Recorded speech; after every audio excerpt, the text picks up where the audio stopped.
My best friend is dating my abuser and wants me to reconcile with him, so I kicked her out of my home.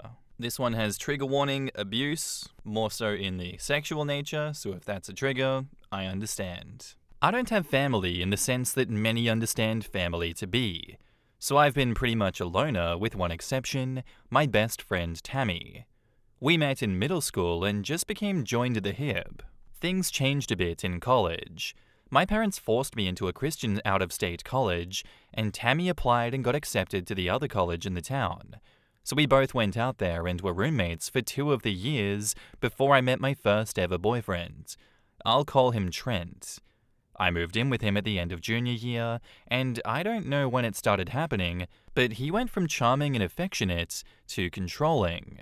I don't wish to upset anyone, so I will hit the pause button and warn you that below is some of the things he did for me to label him abusive. He would put me down and hint that he could find someone better, or that if he cheats, it will be my fault since I wasn't this or that enough. It started to get physical senior year. At first, it was him pushing me out of the way if he was walking by and I was in his path for whatever reason.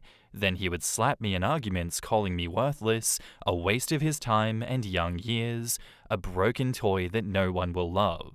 I didn't have any real self-esteem, so I stayed, thinking I was the problem, and when I called home about it, I was told that the problem was me. I started making my exit plan the day after I graduated. He had proposed, and I hesitated, and he screamed at me to ask why. Then he swung and punched the wall right next to my head. I fell to the floor in fear, and he tried to comfort me and basically forced me into sex. When I woke up the next morning, the ring was on my finger, and he forced me again, and later called it makeup sex, saying he forgave me for the way that I treated him. That is the extremely short explanation, but there are so many stories of him forcing me into bed, hitting me, or threatening to kill me, and more. So I started to make a plan. I found a shelter in the city nearby, I started hiding things in the trunk of my car. I was in the service industry then, and so I would take more shifts whenever I could, and hide my cash tips in a box of tampons in my purse. And I finally was ready and left him, left my phone, as I had a new cheap one, and never went back. Tammy knew him and lived near us, but she didn't know about my plan. She messaged me on social media, and I told her what happened. All of what happened. So she played dumb when he came around asking where I was, spinning the story that I was suicidal, and he is calling the police to find me. He never found me. That was years ago. I am now 36, and Tammy is too, and Trent is 38. Tammy became a bit religious, but I told her as long as she is happy and safe, I don't care what she leans on in faith. She started to invite me out to her church 4 years ago, and I kept saying no, until I very firmly said that if she brought it up again, I would just walk out or hang up. I'm not against anyone believing what they want, I just don't want or need to be sucked into it. I honestly don't mean any offense to anyone of any faith. I myself am just agnostic, and if that ever will change, I will decide on my own. But I doubt it will. She got a job 2 years ago overseas. I acted excited for her, and I was, but I was also deeply devastated. Without her, I had no one else. And by this time, I wasn't in contact much with family, and I do have surface-level friends, but no one that knows me in the real sense. I worked it out with my counselor and just carried on. We stayed in touch online and video chatted a lot. She would show me London, and I would show her my transition to moving to Texas. We would chronicle our explorations of new cities, and then one day, it started to slow down on her end, right around the time she went to visit a friend in our old college town. She then asked me if she flew to Texas sometime this summer, could she stay with me for a few days, and I excitedly agreed. So, early this month, just a few weeks ago, she came here. She was off the whole first day, but I figured that she was just tired. Then the next day, we went out and got drunk. She started to cry, and I got us an Uber back to my place and asked her what was wrong. That's when she asked me not to hate her and told me everything. She's with Trent. She's been with him almost a year. I was too stunned to even say anything, and she went on and on about how it's not what I think, and he's changed. She told me he found Jesus and turned his life around and deeply regrets the way he treated me. The more she talked, the more I just shut off. I didn't even have it in me to feel anger. I just stared at her, frozen, as she talked, until she said, "Please, just say something." So I did. I told her to get the hell out. She started to explain it all again. She hated him forever, but they kept running into each other. She goes to church and showed he has changed, blah-de-blah-de-blah. I didn't interrupt her, but when she stopped talking again, I just repeated myself. She argued more, and I would just listen and repeat until she grabbed her stuff and left.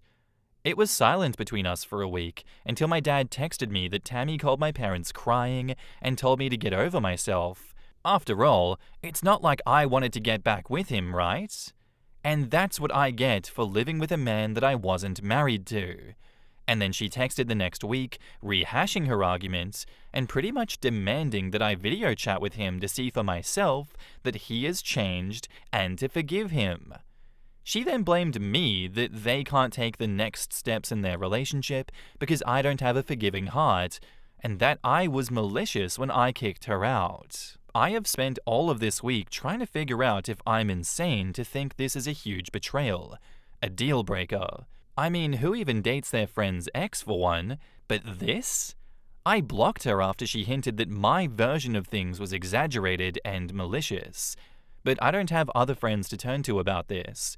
I don't think I am, but my and her family thinks I am the asshole here, at least for kicking her out in a strange city alone when she was just being honest with me. Am I? In the comments, 410 Rider says, "Your so-called best friend is playing you for a fool, and you gotta call it like it is. A hot mess wrapped in betrayal. Dating your abuser? Girl, that's not just crossing a line, it's leaping over it with no looking back. Kicking her out wasn't just right, it was necessary. You don't need that kind of disrespect and trauma reopening nonsense in your life, and her trying to preach about forgiveness? That's her trying to wash her own guilt away, not about helping you heal. Listen here, don't you dare feel bad for putting yourself first. You ain't no rehabilitation center for poorly raised folks pretending to be friends. Cut her off, cut that noise off, and don't you look back. You are not the crazy one here. She and anyone who is siding with her are. You keep that head high and that door shut to toxic messes like that." IX Riser says, "Cut her off and cut your damn family off, OP. They are siding with your abuser instead of their own daughter. They are not a family to you. You are worse with them in your life. You will make new friends. These people are all toxic and are just going to keep hurting you. Rip off the band-aid and get rid of all of them." Who here can see that the abuser went after the ex's friend to stay close to OP? It is so effing obvious. And that their relationship can't move forward until he gets FaceTime with her? Yeah. That is manipulative AF. Not the asshole. There's a reason your supposed friend hid this from you, and she's trying to downplay the abuse that you suffered, which is horrendous. I have a feeling that she may understand this someday, and if he had really actually changed, he would have tried to send you an apology, but you still do not have to forgive him. And that is why the easiest advice for situations like this is just cut off everyone that is enabling the abuser that refuses to see reason. If they know what the narrative was from the start, that he was abusing you and threatening your life and assaulting you like that, they should not be giving in to this propaganda. And it's just crazy how effective propaganda is and how easily swayed people can be. If you, yourself, OP, can understand that everyone else here is just objectively wrong and that they will not see reason, especially if you have a heart-to-heart with them, a transparent conversation with your family and be like, hey, surely you guys realize how messed up this is, right? This isn't cool, and I don't understand why you're encouraging it. Just cut them off. We don't need sunk cost fallacy in our lives. It only serves to put us in further danger. Cut them off, move on with life, and get away from all of these dickheads. Do not let them know where you move to when you move. You will be happier for it. And now, on to the updates. Sorry to everyone who reached out and I haven't responded to. I honestly haven't been using the app as I had to change phones swiftly at one point and forgot the password when trying to log on my new device. It took Trent 2 weeks. I had a full-time job, but also a part-time service industry job as a bartender.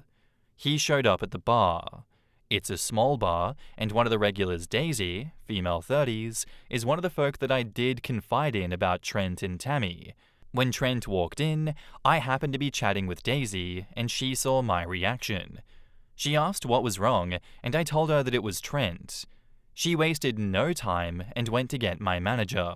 Trent sat at the end of the bar, and I took my time checking in on my other bar guests until my manager Heather, female 50s, came out with the other 2 bartenders, both male 30s. Trent had already begun knocking on the bar asking for service loudly, and I had been ignoring him. He got kicked out quickly and told that we can and do refuse service to him. I got texts from a number saying that it was Tammy and begging for me to answer. She called 4 times and I didn't answer. She left voicemails with Trent and one without all, telling me that I was concerning them with my hatefulness, how I am alone in the world and that is not safe. Who would I turn to if someone broke into my house at night? Things of that nature and religious crap sprinkled in. I was still on the clock, and Daisy suggested that I stay at her parents'. I know her mum, who sometimes comes with her to the bar.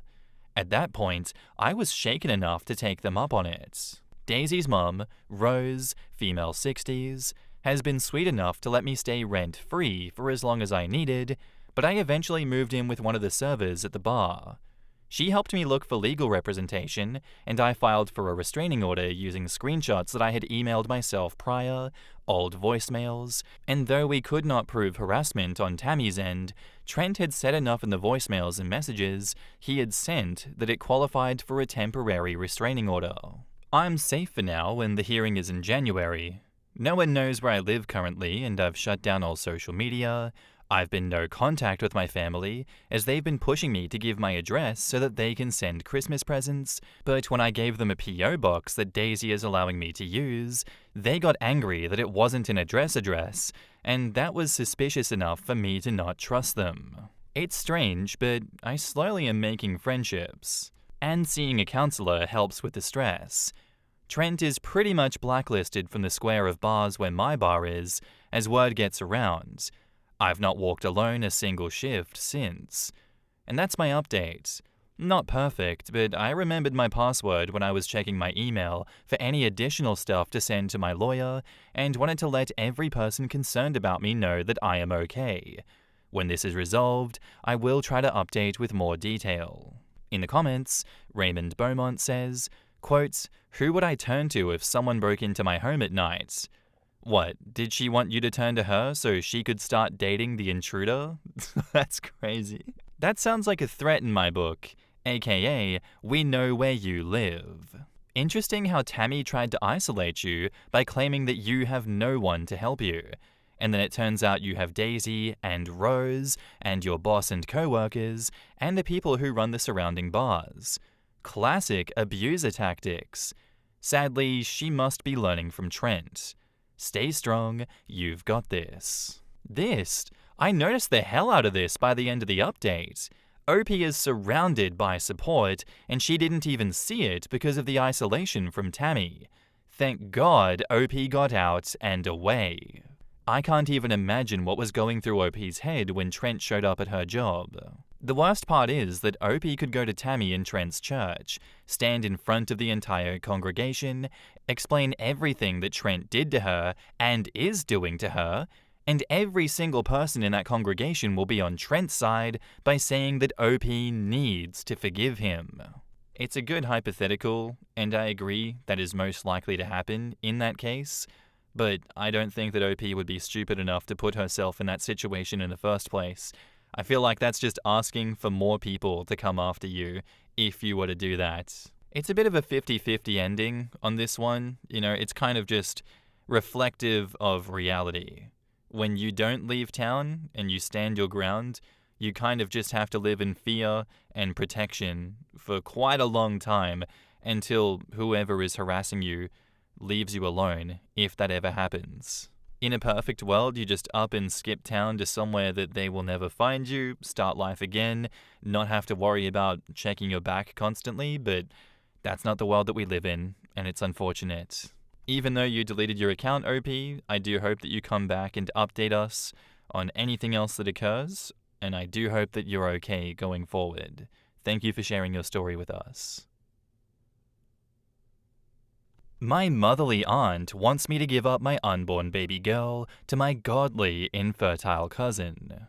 I, 24 female, am currently 8 months pregnant with a baby girl, and my aunt/cousin have been giving me trouble since I have announced the news. My partner and I already adore our girl and have no plans to give her up, but my aunt wants me to give up my child to my cousin, who has been suffering infertility for the past 5 years. For more context, my aunt has raised my sister and I as a motherly figure after our mother passed away when we were very young. We've been quite close with our aunt and cousin throughout our life, and have been trying to support my cousin through her struggles with infertility. My aunt is also very religious, being a Mormon who regularly attends church and has a very rigid, close-minded view on morality and values and living a good life. She believes that a child deserves a strong, foundational religious upbringing with a strong, providing father and a loving, attentive mother. Since my partner is not Christian, and because we both have full-time jobs and careers, she believes that my child will grow up confused and misguided in our household due to our religious differences, lacking a proper sense of identity and adequate care. She says she fears that our child's well-being will not be put first in such an environment, and that our kid could likely go down a dark, immoral path. According to her, my cousin, who works part-time from home, and her husband are way better able to provide my child with a loving home with good values and religion. I have both my aunt and cousin blocked on most forms of communication, and I've moved to a new home where they do not know the address. My partner and I also got married in a private ceremony, so they won't have control over my medical decisions. Out of the two, my aunt has been more aggressive towards me and even showed up to my old apartment one day to scream and argue with me about the situation. She, in a fake nice tone, tried to get me to come with her to a cafe near the church to speak with me about the baby, even when I told her there is nothing to be discussed and that I am keeping the baby. I spoke with the apartment manager and had to hide until she left after half an hour. My aunt also has her church friends after me. They sometimes regularly send me hostile text messages and voicemails. My cousin has been on the quieter side towards me, and has been struggling with depression and trauma from her latest pregnancy last year, ending in a stillbirth of her baby girl after preterm labor at 30 weeks. She has been regularly posting on social media and has joined motherhood-related groups. I've heard through gossip that she's trying to get a baby through these groups and has been banned from a considerable amount of them to her dismay. She had been harassing young mums and widows for their babies. My cousin is desperate for a baby to fix her family and is apparently waiting for me to give birth for my baby girl, who she apparently sees her own late baby in. My aunt and her are apparently sure that I will be overwhelmed with my decision and the responsibilities with motherhood, that I will give up/give more to my baby by letting my cousin and her husband adopt her. My aunt says that giving my baby to my cousin shouldn't be as hard as it could be because we are family, and that I could have a baby later on as I am still young and have plans to attend grad school after working for a while. My cousin also apparently wants to get into contact as we had before my pregnancy. I will not be speaking to her again until after I give birth to see where she is and to prevent further stress during my pregnancy. I've been supportive of her throughout her infertility journey and generally liked her more than my aunt growing up, but her behavior and thinking have shocked me and are making me fear for my safety. I'm planning a big wedding party for next year since my partner and I privately got married this year, and I'm not sure if my aunt and cousin would be invited and able to come. I have a lot of family support from both sides right now, apart from those who are close to them and on their side, but I'm not sure if that support will be strong in a year and what my relationship with my aunt and cousin will be then. I have skipped some family events that they know that I will be at, but I don't want to miss out on those family gatherings and fun forever. I'm not sure how the future will look with my aunt and cousin after my baby and the issues that arise with that. Any support would be appreciated. Bad at Bougie says, please start a paper trail and report any harassment from them to the police. This isn't some minor family issue, this is way out of line and could get worse if they're allowed anywhere near you and your baby. I say this as someone who has lost a pregnancy. The way you described how your cousin views your baby is unhinged. There is no wrong way to grieve, but this is not grief. This is a pair of people who are not mentally well. And I'd like to add that it's not normal to find any allies to this plan. Even religious fundamentalists don't support taking a child away from their parents for no other reason than having a job and different beliefs. Your aunt and/or cousin have to have spread some sort of rumor about you to gain sympathy, like you being mentally unstable or irresponsible in general, or abusive and neglecting, or even worse. Stating the fact that she's claiming you will get overwhelmed and those remarks about you are still young, I guess she's telling others that you're an immature kid not knowing how life works. Edit to add, so get a hold on some flying monkeys and figure out what she's telling about you. I want to expand on this. It is okay to do this. It is okay to defend yourself. Sometimes it's easier to just do your own thing and say the people who care will talk to you. But sometimes people will become isolated because they never see evidence of another narrative. You need to know what's being said because that gives you the information to determine if you need to correct the narrative. You deserve to stick up for yourself. And you need to, because then it makes it harder for the other people's bad behavior to continue. People like your aunt and cousin aren't used to being challenged and seeing real repercussions for their behavior, and this helps them feel justified in continuing it. Being kicked out of the internet forums is not real repercussions. There is safety in internet anonymity, but being revealed to be manipulators and liars on a smear campaign to try to steal someone else's baby to other people in their family and community, that starts to take their power away. OP replies, I grew up with this happening. Children and having a family were and are seen as prizes for living a godly, devoted life. You would often be heavily judged for any shortcomings and not giving adequate, judgment-free help, even if you were truly struggling. My church did adoptions, and I still think is involved in them. The birth mothers would often be a combination of young, single, unwed, and ungodly in some sense, and the church would pressure and scare them of them and their child's fate if they raised their babies themselves. The babies were then adopted out to infertile Mormon couples or couples who wanted to be charitable by saving an innocent baby and giving its biological mother a chance to fix her life and live well. It scares me, and now I am very wary on adoption. That's just horrific. What? That just sounds like under-the-table, illegal human trafficking. That's just trafficking children. There's no oversight. There's no regulations. There's no checking if the parents are sane people that are not going to harm these children that they're being given. They're taking advantage of young women. Absolutely, OP has every right to be upset and scared of adoption. That is just blatant human trafficking. Yeah, at a minimum, I'd be reporting that group to the police and whatever agencies I could because that is horrific. I'd also be staying the hell away from the auntie and cousin. They are unhinged, they are not good for you, and they certainly are not good for your unborn child. Nothing else to say besides that. Screw these people and keep them away from you and your child as much as humanly possible. Oh my god. And now, on to the update. This will be a small update. We got in contact with a local church leader and talked to them about the situation with my aunt and cousin, who are both active members. We talked to him for a while.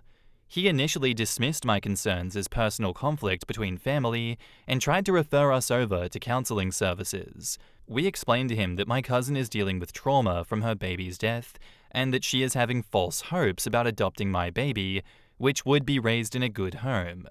We also told him that my aunt is feeding into those hopes and has been harassing me on her behalf, causing disturbance and a lot of stress. He told me he understood my side and that he knew what my cousin has been going through with her inability to have kids. He said he would contact my aunt and cousin to see what they have to say about this situation. I talked again with him today. He said that my aunt and cousin would like to speak with me and that they were concerned that I stopped communicating with them, especially since I moved away. I explained to him that their behavior regarding my baby influenced me to do those things and pressed him on what they said. He said that my cousin had talked with a church therapist and was looking into adoption to start a family because her IVF treatments were likely not going to produce a child with her condition.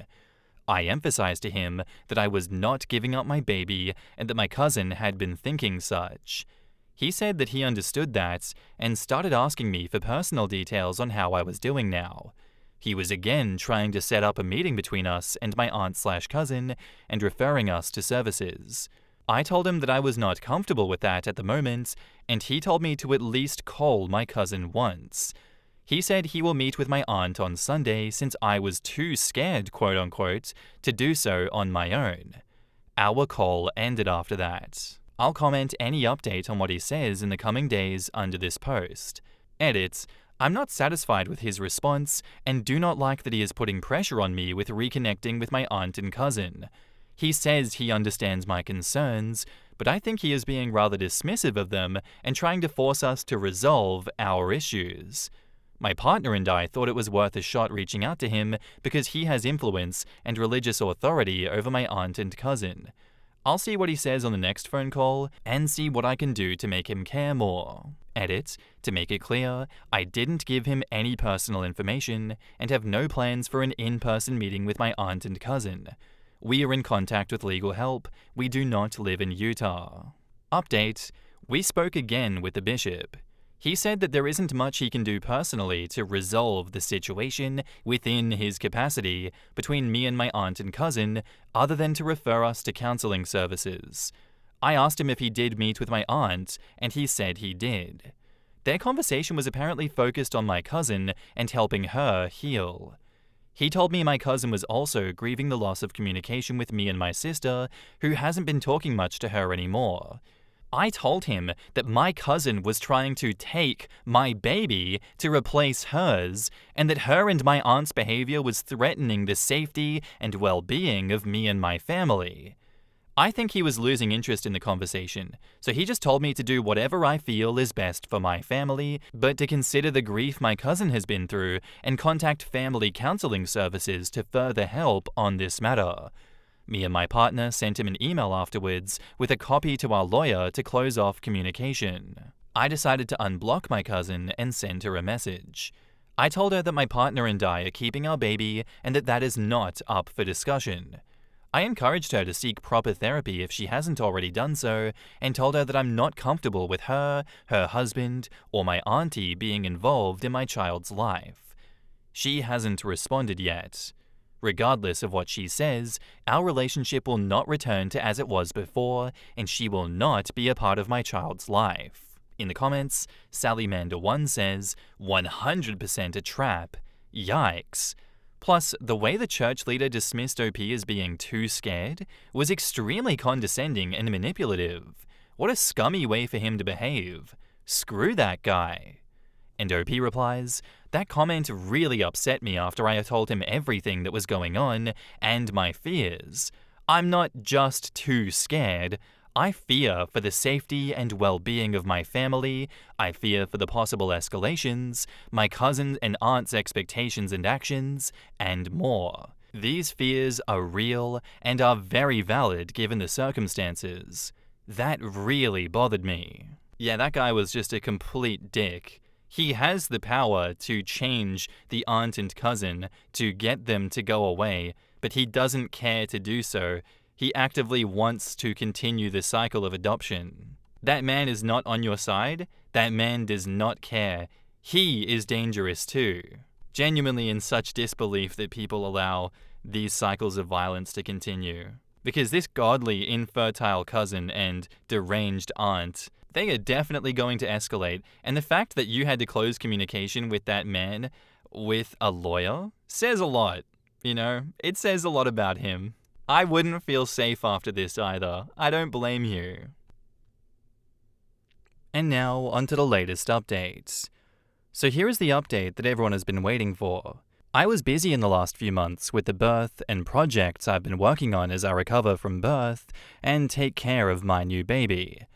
I logged into Reddit a few times since then, but haven't gotten a chance to update. I am 25 now, and my baby is almost 4 months old. Time flies. She's doing well and brings us so much joy. I love going on walks with her, and she's growing up so fast. I'm planning to go back to work soon. I'm looking for a new job.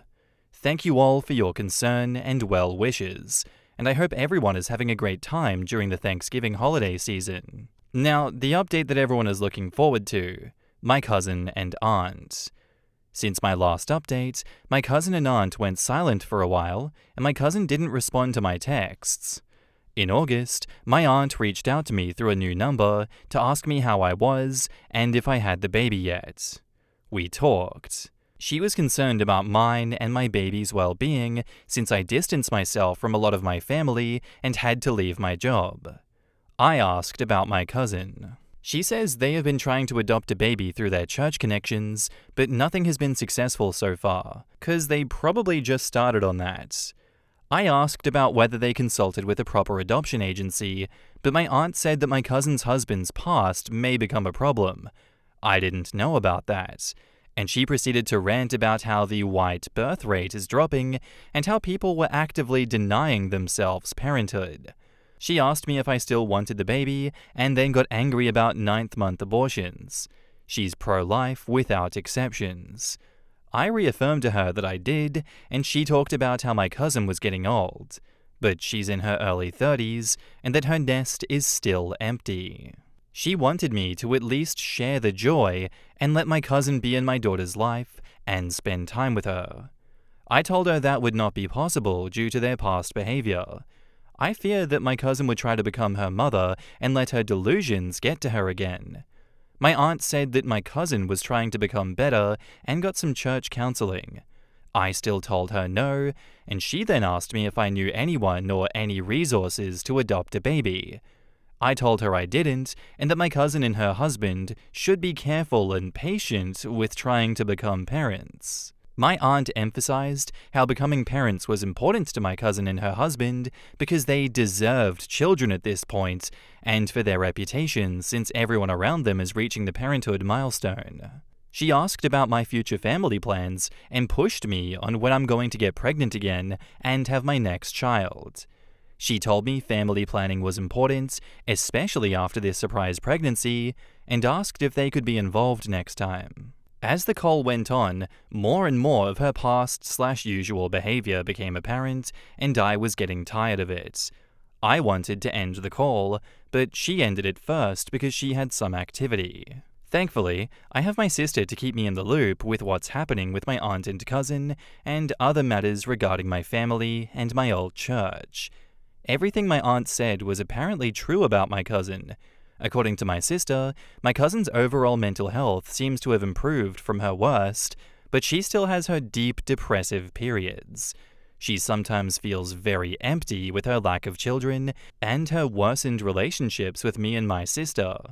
My cousin and her husband are also trying to find an IVF doctor abroad in hopes of a miracle, since a lot of their options are shutting down here. My cousin apparently still views my baby as something she lost, but she believes God will give her kids soon and has been trying to get her sins forgiven. We are skipping Thanksgiving with my side of the family in a few days for obvious reasons. I am going back to the workforce soon, likely after all the holidays. I have my childcare arrangements ready with all of the necessary precautions, and the future is looking good overall. Again, thank you all for your support, and let me know if you have any questions about anything. Mormonism, my family, motherhood, etc. In the comments, MadHatter06 says, I really wonder if your aunt feels that she also deserves the baby to be a grandmother. A lot of those types feel that they are owed grandchildren. Good for you for shutting down the idea of your baby having any sort of relationship with your cousin. You are being an amazing mum by protecting your baby girl. Keep boundaries and keep your little one snuggled close. OP replies, perhaps so. My aunt has said that she is ready for the grandma life and has been heavily invested with my cousin and her starting a family. When we were younger, my aunt also said that she would be a grandma to my and my sister's future kids since we lost our mother very young. I guess she doesn't have that enthusiasm anymore. And thank you. TF Cox says, I'm gonna guess SW means social worker here. The part about your cousin not being able to go through a proper adoption agency because of her cousin's husband's past may become a problem, raised all the red flags.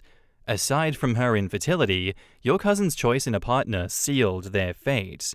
Is she willing to recognize that, rather than demonizing you?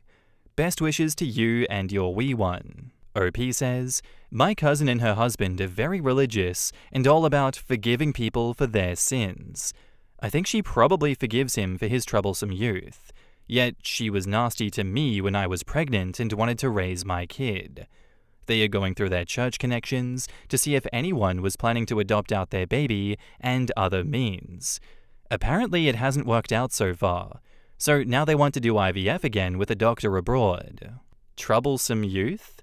Being a raucous kid doesn't make you unfit to adopt or foster when you're older. I would probably look up his record and see if he's on any lists. Also, in my state, juvenile records are sealed upon reaching adulthood. If it is the same in OP's state, it makes me think whatever he did was either as an adult so bad that the records weren't sealed, as with some sex crimes, or both. That piqued my interest too, especially as it was stated that they couldn't adopt because of his troublesome youth. There's only a few reasons I can list that I can think that the cousin wouldn't go the adoption route. Being a sex offender is on the top of that list. Yeah. And that's why my red flag warning for human trafficking and no oversight went off. Didn't even have to know that they weren't allowed to go through the normal adoption process because it's very obvious why they're trying to do what they did. Freaks, the lot of them. Stay the hell away from them, OP. Again, they're dangerous. They don't deserve to have a child. It's just scary finding groups of people like that and knowing they exist all around us. I hate it. Thank you for sharing the story with us, OP. Please come back with another update in the future telling us you kept your baby the hell away from them. Our next post is by user Throwaway Fiancé Cheats, titled, Am I the asshole here for exposing my ex-fiancé's mistress 12 years later? 12 years ago, I, 36 female, was engaged and about to get married to Carl, fake name. Everything in my life seemed perfect until I found out that my fiancé was having an affair with a new hire of his job called Camilla, 20s female. Both of them were in serious relationships. I broke off the engagement with Carl as soon as I found out, and I told Camilla's boyfriend about the cheating. Well, it was hard for me, but I moved on after months of therapy and the help of my friends and family.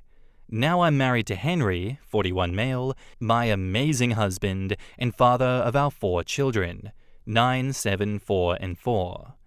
I moved to the other side of the country 3 years ago, and I never thought about my ex-fiancé or the cheating again. My husband works in a law firm. Last year, they hired a new lawyer, Daniel, 34 male, who moved with his family to live in our area. He and my husband became very good friends, as they have similar interests and personalities. Henry asked me to invite Daniel's family to our house to help with adjusting to the new city and job. When Daniel came to my house for a playdate for our kids, as his kids are 4 male and 2 female, he introduced us to his wife, Cam, 30s female. Well, Cam was Camilla. I really didn't know how to react when I recognized her. I had the impression that she also recognized me. Our husbands didn't understand why everything seemed so tense, and we pretended not to know each other and made failed attempts of small talk. After an hour, Cam made up an excuse and her family left. Henry noticed my behavior and asked me what was happening. I told him everything. He already knew about my past with Carl and the affair. Later that day, I received a text from Camilla begging me not to tell Daniel about our past. I read the message and I didn't reply, but I decided to not say anything and mind my business. This was not my problem anymore. After a week of silence, Daniel shows up at our doorstep looking very agitated. He talked to my husband alone, and after, Henry asked me to tell Daniel my version of everything. Like my husband, Daniel realized something weird happened on our meeting and spent the week trying to get answers from his wife. She refused to tell him what happened, and then tried to say that I was her ex-boyfriend's side chick, and that is why we were so tense. Daniel didn't buy her story, and they had a massive fight. After the fight, he realized I was the one that could tell him the truth, and I did tell him everything after he asked. I even showed him the text message Camilla sent me.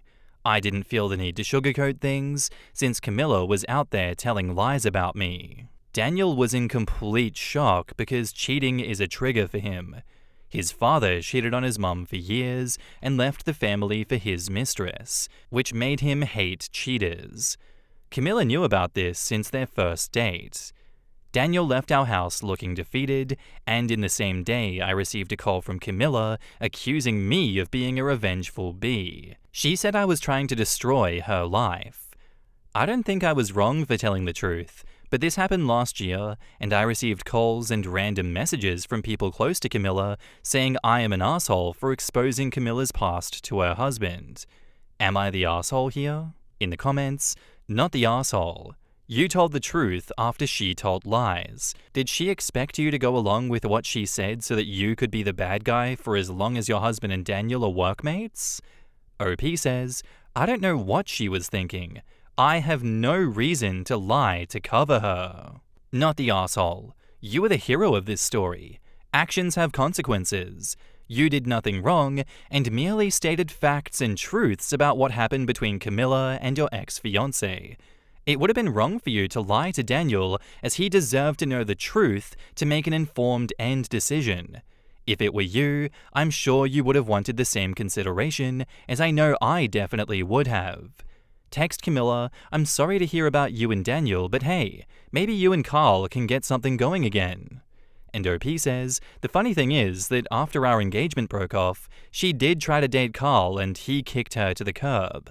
I heard this from mutual friends. The affair relationship never stands on its own legs once it comes to light. It's much easier and exciting to be sneaking around versus the grind of a normal adult relationship. That and Carl probably just wanted the physical part and nothing to do with her as a person. And OP says, yeah, I'm sure Carl and her didn't have much to do after both of them stopped leeching off from their loving partners. Camilla's ex was a great guy.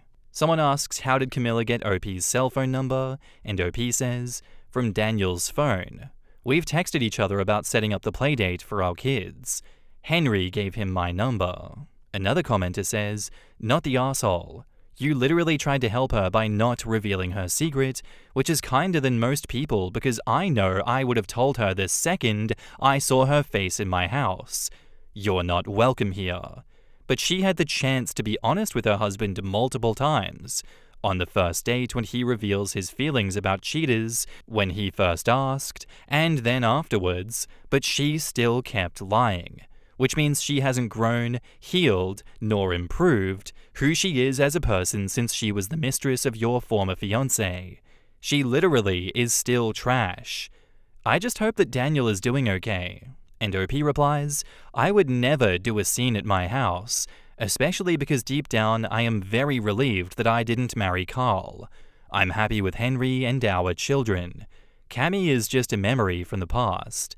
Seeing her having marriage problems is not something I like. Once again, I don't have too much else to say, but Cammy definitely deserved that, and I don't understand the logic. Why is she pissed off at you for telling the truth? You literally gave her an out. She destroyed your engagement to your fiancé, and she wants you to take the fall and be the bad guy so that her current relationship doesn't collapse as well? Who does she think she is? Genuinely, who does she think she is? That's so disgusting. Grr, I'm so angry at you for exposing me for who I am and, giving me back the same energy that I gave you all those years ago.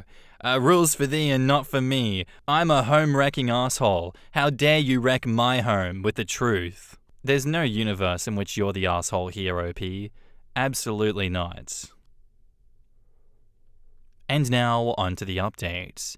So I posted this on the Am I the Asshole Here subreddit, since this happened a year ago, and some people wanted to know what happened since then, so I just decided to post this on my page. First, this is not a fake story. The only thing that's fake are the names.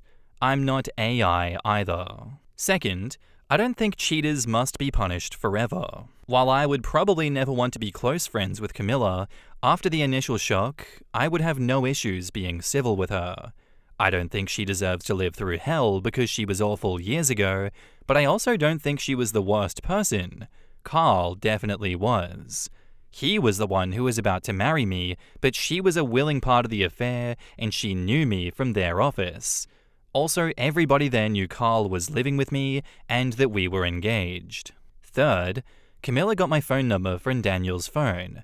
I have a pretty uncommon last name, and my name is not popular either. Daniel got my number from me. Henry gave me his contact to set up a dinner date to introduce our families. I texted him. We already had met sometimes at the office and at my house when he came by with Henry. Daniel texted me back about setting up our plans for the kids' playdate, and that's that. My husband didn't give Camilla my number. At the time this all happened, my husband had seen her just once while at the office with Daniel. The fact that Camilla had access to her husband's phone is not weird to me, but her actions were. Now on to the update. Daniel and Camilla are not divorced. After leaving our house, Daniel went to stay at a hotel for a while, and then he got back to his house and they started doing couples therapy. The harassment through calls and texts lasted over a month. Henry was about to send a cease and desist when he decided to talk to Daniel about this. Daniel handled it. What I know through Henry is that most of Camilla's flying monkeys didn't know the full story, and when Daniel set things straight, they stopped. Camilla emailed me months after, apologizing. I accepted her apology, but we are not close, and I don't feel like her words were genuine. Most likely, she wants to save her marriage. Talking about their marriage, Daniel and I talked some months after this at a party in my house, and I told him that I felt terrible for my part in their marital problems, and he reassured me. Daniel said that they were already having some issues before we met. It seems like she wasn't happy about moving here and leaving her family on the other side of the country. Also, they were having money problems because their old state has a higher cost of living. Since Camilla left work after she got pregnant with their second child, they have had less money and have been cutting costs in their lifestyle, and that was making them fight. The move to our state made sense because it was a better position with a good raise. I don't know much else about it, just that recently Henry told me that Daniel was depressed after a big fight that they had about Thanksgiving. Camilla wanted to travel to their old state to stay with her family, and Daniel wanted to visit his mother, that lives closer. Everybody in the office knows about their fight since Daniel asked to stay at a co-worker's place. Daniel told Henry directly that he would start divorce proceedings because in their last fight, Camilla was talking about taking the kids and moving back closer to her parents. He said that she will not have full custody of his kids. That's basically all I know, and I don't really know if Daniel will go through with divorce. In the comments, wow, that took a turn, but I'm glad that you're doing better. I did a spit take at the flying monkeys comment as I was reading. Thankfully I was drinking water at the time or that would have ended poorly.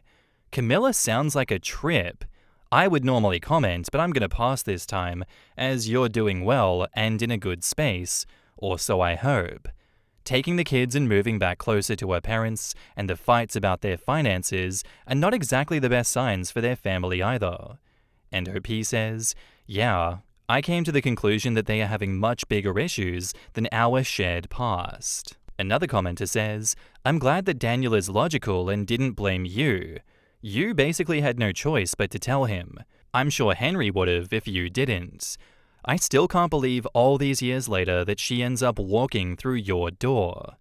And OP says, Daniel has proven that he is a decent and good man. I don't know if my husband would tell him, but I don't think we will let past the lies about me being a side chick. Fun Willow says, I think a few months ago I would find stuff like this impossible as well, but I ran into someone that I know in a different country in a busy city recently. It's still shocking how small the world can be. And Icy Cockroach says, I always thought running into people you know is something that happens in small towns of a couple thousand people. But my country has a few million, and every once in a while a familiar name still pops up. Yeah, I'm with OP on this one as well. They are having much bigger issues than her and OP's shared past. It has escalated to such a degree that it's like, oi, let's forget about OP's involvement in this. Let's talk about what a shit show those two are going through right now. Camilla is fast-tracking her way to being a single mother with split custody of her children, and the cat being well and truly out of the bag in terms of her shady past. While yes, OP's ex-fiancé was a lot worse for his involvement in that, Camilla still played a part. Camilla deserves the negative energy and the repercussions for it. And like OP said previous, I don't believe that cheaters should be punished forever. No. But when Camilla does not learn from her mistakes in the past, she deserves every bit of consequence that comes her way. She acted like such a piece of shit, and look at the results. Crazy how poor life choices lead to poor outcomes. I don't really feel too bad for Camilla personally. She could have actively chose to be a better person every step of the way, but she lied and omitted constantly, and this is what happens when you live like that. Sometimes karma does its thing. Anyway, that's all I'm going to say about that one. Thank you for sharing your story with us, OP. I very much appreciated it. Husband wants to divorce and start over, says he can't bond with our daughter. My husband, 29 male, and I, 30 non-binary, have been married for 5 years. I gave birth to our first child in September, a girl.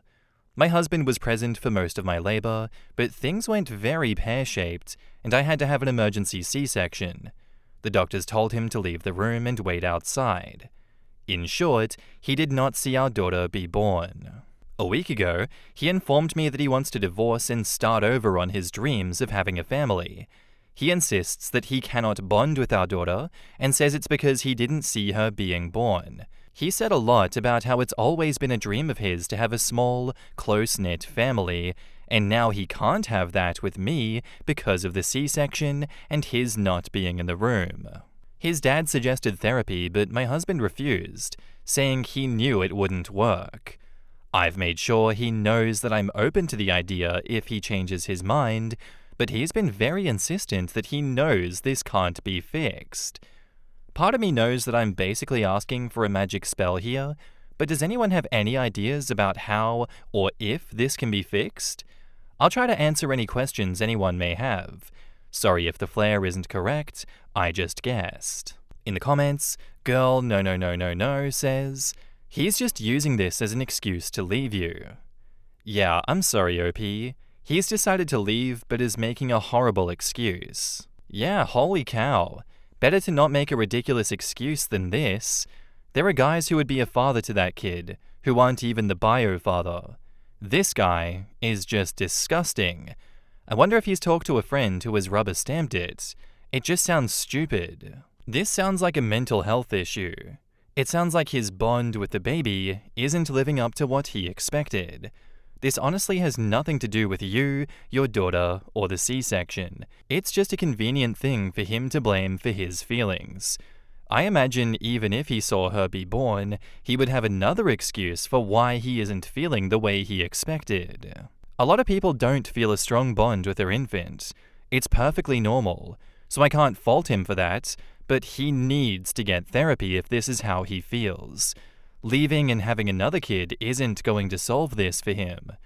I'm sorry this is happening to you, but it's not your fault, and if he's not willing to get help, then there's nothing you can do.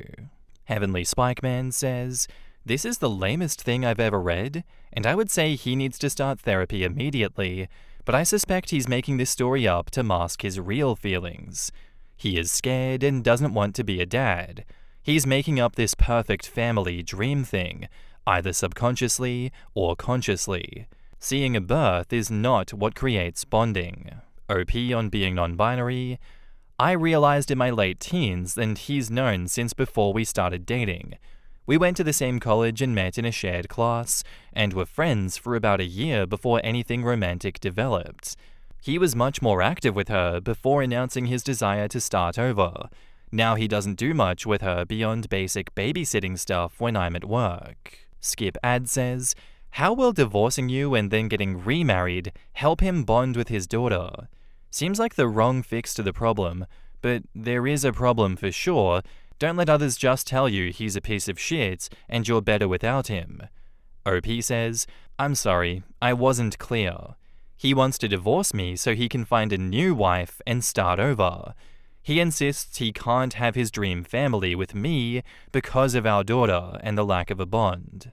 To me, it just sounds like he never even wanted to be with OP, and he's only going to be honest with that after he's had a child with them. That's ridiculous. Why do people go through life doing that to others, like consciously knowing that they're doing the wrong thing? Why did he go through with having a baby with her the whole time? I don't understand. Was he scared of conflict? Was he scared that she would think badly of him if he was honest about his emotions? If he's capable of doing this to you, OP, it's not worth keeping him around as a partner. Amicable co-parenting is probably the best thing you can hope for if he ever decides he would like to have a relationship with his daughter again, but it doesn't sound like that's going to happen. I see him just leaving a trail of destruction behind him with every new relationship he gets into. He sounds like a deeply unhappy individual who needs help. And now, onto the update. Several people suggested asking him to come with me to a therapist so I can get help understanding why he's leaving. He agreed, and our appointment was yesterday. It didn't go badly, but it didn't go well either. He was very upfront with the therapist. He didn't try to mince words or refuse to answer any questions. He told the man, and I'm paraphrasing here, they got to bond the entire pregnancy. That baby is made of their body. I can't compare to that. My work started at birth, and I wasn't there, so I don't feel like I ever got hired, if that makes sense. Yeah, he compared it to not having an employment contract. I get the metaphor, I guess, but I'm not sure how it translates to him not being able to bond. Several people made transphobic comments, and several other people asked if maybe my lack of gender was an issue. I assumed no, because husband had known that I'm non-binary since before we started dating, but I did bring it up while we were there with the therapist. Husband insists that no, it has nothing to do with anything. He didn't care about what I am, but how I did. The therapist was very focused on trying to help me understand, and I appreciate that. No complaints with him. I'm still completely in the dark though, and husband has started talking about choosing a lawyer. He says he wants a clean break before daughter gets too attached. In the comments, Slippery Tom says, I can't bond with my daughter, so I want a clean break before she bonds too much with me. Are you sure that your husband is all there? Has he had some sort of a mental break or something? This literally makes no sense to me at all. He wants to leave OP and is using the child as an excuse. His reasonings and explanations are nonsensical. Edit to add, OP thinks he was being forthcoming and clear and consistent with the therapist. I see his concise answers as a sign of him being rehearsed. In other words, he worked on his cover-up/alibi story, which is why it's so easy for him to regurgitate it over and over. Either he didn't realize how hard being a parent would be and wants to opt out, or he wants to leave OP, and blaming the baby is convenient. OP had a traumatic birth and somehow the victim in the entire situation is the dad? Not the person who was cut open? Or the baby that was yanked out? The dad?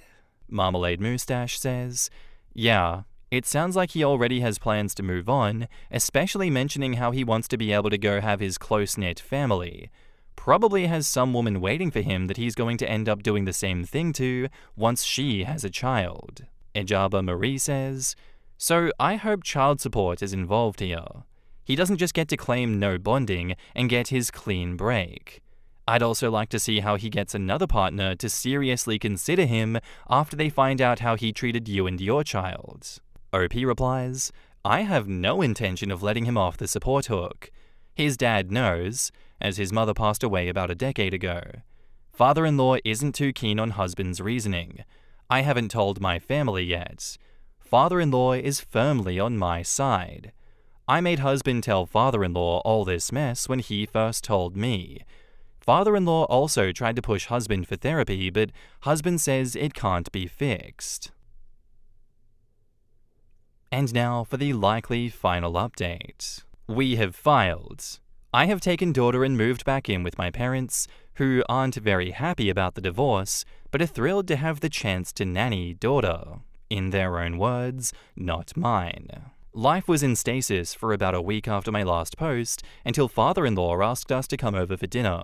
He informed me that soon-to-be ex had asked for his help paying for a lawyer. He had agreed, with the requirement that we all sit down and have one last talk about the situation. He opened with saying that he thinks that getting this over with would be best for me and my daughter. Soon-to-be ex looked a little hurt at this. So he's willing to help, but he wanted to take one last shot at fixing it. The one last shot ended up being several hours of talking. Father-in-law bluntly demanded that soon-to-be ex explain his reasoning. Soon-to-be ex repeated the can't bond thing. Father-in-law asked why. The employment contract analogy was brought up again, and after much back and forth, what do you mean by this? Why that? Father-in-law just said, I'm not buying this. What's the real reason, soon-to-be ex? Soon-to-be ex insisted till the end that what he'd been saying all along was his reasoning. He did not see daughter being born, so he can't bond. He tried, he insisted, but the connection isn't there. He was supposed to connect when daughter was born. There was supposed to be a spark of connection between them, but that spark can only happen right at birth, I guess. In his mind, he can't get it now. Father-in-law asked if soon-to-be ex thought daughter wasn't his. Soon-to-be ex insists he has no doubts that he is daughter's biological father. Father-in-law asked if soon-to-be ex was seeing someone else. Was there a woman or another pregnancy somewhere? Soon-to-be ex did not react well to this. He threw his phone down on the table and said that we were free to search it. He is not a scumbag. After that, the conversation turns to post-divorce life. Soon-to-be ex offered up that he had been running the numbers and would volunteer $50 per month alimony and $50 per month in child support. He doesn't have to do either, mind you, because we're divorcing and he wants to cut all ties with this kid. But he wants to be fair. $50 in alimony? Whatever. I have a job and a roof over our heads. I don't need it. $50 in child support? That is a lot less, however, but I'm refusing to stress about it. The court will handle the child support amounts. I'm making myself not be angry and let them deal with it. I admit I tuned out most of the rest of father-in-law's attempt to talk sense into his son after that comment. I think that was when the coffin finally nailed itself shut. I started packing when we got home and went to my parents' house the next day. I'm not talking to my soon-to-be ex. His lawyer talks to mine. We haven't spoken in almost 3 weeks. I don't think I need to tell you that he hasn't shown any concern for daughter, but here I am anyway. The day after I got there, my sister kidnapped me to her place. We got very drunk, daughter was with parents, not us, talked about everything, and I screamed a lot. I got most of it out of my system. After that, we had more drinks and watched terrible horror movies. I woke up the next day with a headache from hell, but otherwise feeling better than I had in a long time. My job can't transfer me. Just my luck. But I've been promised a glowing reference, and I'm cashing out what little paid leave I have left to add to my savings. Father-in-law asked after the failed conversation if I would be cutting him off. I assured him that he might not see us as much because of how far away my parents live, and not knowing where I'll end up, but he's not getting rid of me or my daughter that easily. And he was very happy to hear that. So that's where I am. Papers have been filed, daughter and I have moved out of the house. I'm doing my best to ignore soon-to-be ex's existence. Thank you all again for listening to me cry and complain over the past couple of months. In the comments, Dazzling Suspect says, "Oh my god, what a toolbox. I'm so sorry that you're going through this. Also hard lol to, I don't have to do anything because I'm divorcing you and cutting ties with my child, but out of the goodness of my heart, I'll give you $50 a month. I know that you can support yourself and your child on your own, but your child deserves every penny the courts award. You're 100% correct to let the lawyers handle this from here and tell them to get everything they can." Yeah, this guy's gonna be in for a shock when the family court tells him child support isn't reduced just because you don't really feel like being a dad anymore. Well, then again, might be the best to have him sign away his rights entirely so he can't come slinking back in at some point. I still think your husband needs some medical testing. Maybe he has an undiagnosed brain tumor or something making him act crazy. There has to be something else going on here because this is so insane. Does he realize how many parents miss out on their kids being born? My wife and I did because we adopted. We are still very bonded to our kids, and not seeing them come out of a body doesn't change that. One of my brothers was deployed when his youngest was born. They are super close, and she's planning on moving near her dad soon since she had a baby last year with her husband, and they would like to raise their family near grandparents. Plenty of step-parents come into their stepkids' lives later in life and love them despite missing their births. Not being able to bond because you missed the birth just doesn't make sense. I'm not sure what's going on with him, but something must be up. This is so far from a normal reaction that it's almost unbelievable. And now, onto the 7-month update. I promised an update once things were over, and at this point, they are mostly over. So here I am. My story can be seen in my post history, but the short of it is that my ex-husband did not see my daughter's birth and decided that because he wasn't there, he couldn't bond. So he and I are divorcing, and he's going to start over. Daughter turned 1 this month. She landed on nod as her first word. I suspect this is because father-in-law brought home a foster-to-adopt dog a few months back, whose previous owners called her Nod or Nodda. Daughter loves the heck out of this dog. Father-in-law sends me pictures of her every day to show to daughter. Ex-husband and I are just waiting on some final paperwork for the divorce to be complete. He has not contested anything. He did look the judge in the face and repeat the whole "didn't see the birth, can't bond" thing. His lawyer did try and defend that claim. He presented studies that he claimed said things about damages to bonds when fathers weren't present and actively involved for everything, but ex-husband was. He was there and active and involved my entire pregnancy and was present for my entire labor until things went wrong. It wasn't a case of, "Ooh, hey, you knocked someone up 5 years ago, now bond with this kid."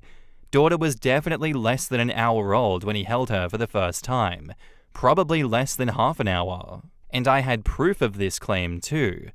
Among other things, I had pictures of the two of us at multiple prenatal appointments. Father-in-law was also willing to file a statement talking about how ex and he were involved in my pregnancy. Needless to say, the judge was not impressed with my ex's lawyer's arguments. He tried to push my ex for therapy. He made comments about how ex would regret this later. Ex stood stubborn with his "I need to start over" line. He had visitation per the paperwork. Care to guess if he used it? He does also have to pay child support. If you read my post history, you might remember that he offered me a gigantic $50 a month. That's all he's been paying despite the judge ordering a lot more, so that's a fight I'm gonna have to steel myself for. I'm surprised he started scanting out before the divorce was even final, but he did tell me and father-in-law that he's not a scumbag, so in his mind, he's probably just keeping true to his word or something. He has shown no interest in daughter. No other children, pregnancies, or potential partners have popped up either. As best as father-in-law can tell, X is single and is not showing any sign of interest in dating yet. I don't know how I feel, really. It would make more sense if he was cheating. It would be easier to have something solid to point to and go, F you into a tornado for making my life fall apart, and then try to move on. But all lived evidence points to him honestly thinking he has to do this. I'm in therapy. I found a place about the middle of my parents and father-in-law, and I'm still doing freelance work. I would rate myself okay. Daughter is happy, healthy, and kicking off. She'll be fine. I plan to never speak to X again once this paperwork is done. I just have to wait to be able to totally start over myself. In the comments, The Lies says, eventually they'll just take it out of his paycheck whether he wants them to or not. All his tax returns will be hers too. This sucks, I'm sorry, but honestly, I think you're lucky. There is something bizarrely wrong with him, and this is a better time than later to discover this. You know what? This sounds like a late-onset mental illness incident, like some form of dissociation or derealization. I am so sorry. Brutal, but honestly, you're gonna get through this and not have to spend the next 15 years trying to work on this with him. Bella Penn says, if I ever found out someone I was dating or in a relationship with abandoned his family for that bullcrap reason, I would leave. Run for the hills. Leave my favorite toothbrush at his place because I'm not coming back. This is why there's the stereotype of absent fathers showing up with a new, younger girlfriend, demanding access to kids that he was alienated from. Younger chick isn't yet worldly enough to have witnessed guys do this to her friends or cousins, and she also doesn't want to be with a deadbeat dad. I'm with you though. If a guy was honest with me about the reasoning, it's an immediate deal breaker. Mammoth Rope says, ex-husband is about to learn the other definition of bond when that child support back pay hits. I bet a buffalo nickel that he suddenly misses his daughter terribly when he finds out that liens exist. Agreed. He thinks he came up with a perfect excuse to get free, but he will learn that having a kid with someone ties you to them for at least 18 years. And for the child, a lifetime. I almost have to respect him though, for his stubbornness with sticking with his lame story. It's apparent that no one believes him, not even his father a lawyer, and yet he never wavers. That said, his reaction to being asked if he was cheating was inconsistent with all of his other reactions, and so I really have to wonder if he has a side chick that he has kept secret from everyone. I do know someone that is very similar in behavior to how this guy is reacting, and these kinds of people are very good at hiding information from you because they know with whatever information you have against them, you're going to use that against them in some weird reality, you know? They can't trust anyone because any personal information is a tool to be used against them.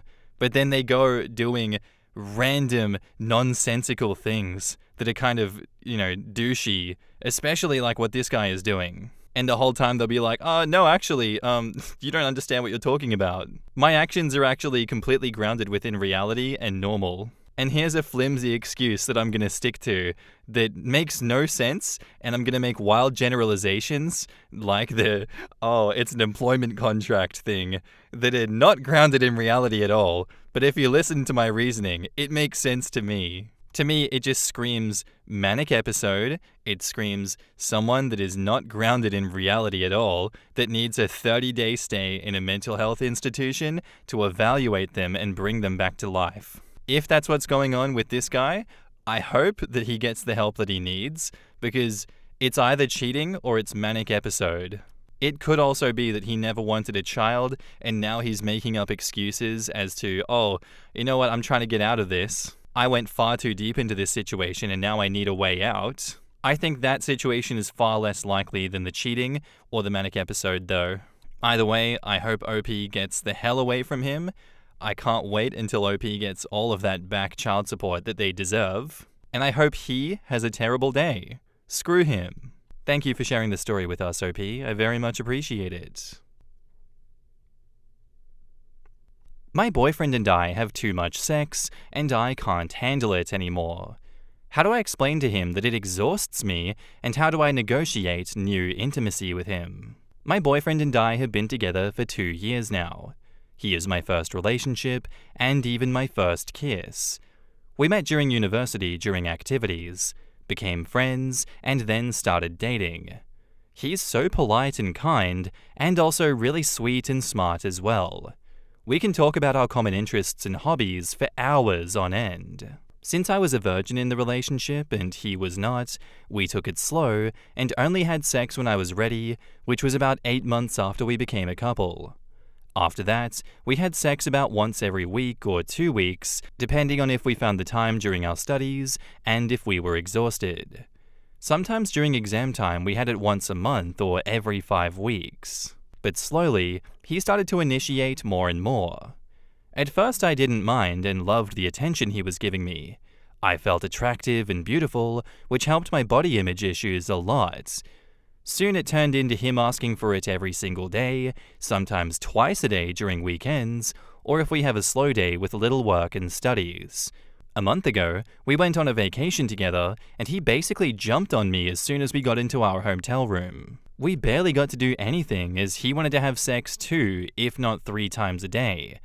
I came back so exhausted from the vacation. I even started saying no to him eating me out, or roleplay, or switching in position, just to get it over with sooner. At this point, sex does nothing for me anymore. The mere action and physical stimulation feels enjoyable, yes, but just sex without anything else just isn't worth the time or effort for me. I need a story and emotion with it, lots of dirty talk, and role-playing some hot situations. I know that takes time and effort to prepare, but it gets me going wildly. But even if I could have that every day, I wouldn't want it. It's literally physically too exhausting. Also, I feel like too much sex kinda destroys the magic. I know that he takes a lot emotionally and sexually out of sex.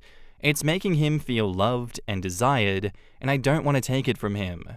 But I actually caught myself not doing any makeup anymore and not wearing tight or short clothing, but baggy ones instead, to maybe deter him from wanting sex so much. In the comments, Mystic Pisa says, "You need to say no to him, and then deal with whatever comes up together. Stop running away from what you imagine he might feel. Unloved, rejected, sad, angry, and face it together. If he believes he needs sex to feel connected to you, he needs to learn to use his words.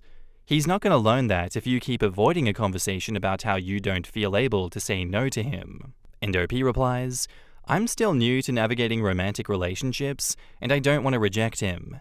He always respects me, and I never felt like he did anything without my consent. It's just that this consent seems to exhaust me a lot. I definitely plan on having an honest discussion with him, but I'm also aware that I could profit from helping with navigating a negotiation of intimacy. I thought about proposing a schedule thing, combining having sex with date nights, while also creating date nights with no expectation of sex." Charismatic Tick Tick Tick replies, "There is nothing to negotiate. He can initiate all the time, but you don't have to say yes. No one wants to be the gatekeeper of sex all the time.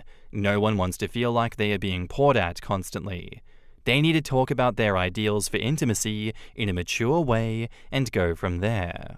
And Nana Lynn says, "If you're too scared to say no to sex, then you're not ready for sex. Likewise, if you're not prepared to hear a no, then you're not ready for sex.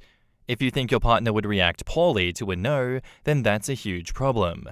If you aren't able to say no when you don't want sex, that is also a huge problem. One or both of you need to work on this. You don't owe him sex. Being in a relationship doesn't mean you have to have sex with him all the time. Stand up for yourself, tell him no. Sit down with him and tell him all that you just wrote. If you don't want to have sex, say it." Yeah, pretty much on board with that one. He's slowly been easing you into much more sex than you're comfortable with, And if you are to continue a relationship with him, you have to set boundaries that you are willing to maintain with him. It's okay to have boundaries around sex. If it is physically and mentally exhausting you and making you not enjoy that physical intimacy with him, then that is a problem. And everything in a relationship should be a two-way street. If it's not working out for you, you need to talk to him, and he needs to respect that and find a healthy compromise that works for the both of you. If he just takes and takes and takes and then doesn't listen to you and doesn't respect trying to work on a solution that works for you both, then he's not someone to stay in a relationship with. And now, on to the update. So I spent a lot of time reading through everyone's replies and looking inwards about how I feel. I gathered my thoughts and spent a few days making a list of what I wanted to say when we have the big conversation. On a weekend, when we had planned to spend the day together, I sat him down and told him the following points. I love him to the moon and back, and want to show him that I love him, make him feel desired, loved, and appreciated, but having so much sex with such frequency is physically exhausting to me, which causes me to avoid sex and even sex acts that I enjoy because I don't have enough energy and motivation to do it. This also causes me to orgasm not as often anymore. I also need time to physically recover before it may even start to become painful. I feel like sex has become the single defining aspect of our relationship, and many other parts like doing activities together, romantic dates, just talking and cuddling have taken a back seat. I also feel exhausted emotionally and underappreciated from giving as much as I can, which I gladly do for the people I love, while little comes back from the other side of the relationship. I then proceeded to explain the things I like during sex and what makes me go wild, hoping to show him that I still want to have sex with him. I also made a few more compliments just to keep the vibe positive, and because I meant it. He reacted pretty well, all things considered. He listened and let me finish, but asked for a little time to think about it. Obviously, I gladly agreed. We spent the rest of the day together without him initiating once. At the end of the day, he said that he wants me to enjoy sex just as much as he does, and that he loves me. I was really hopeful for the next week and a half. We spent our time together like usual, and he asked for sex about one half as often as before our talk. We even had days without sex at all. He also started to ask, "Do you want to have sex with me?"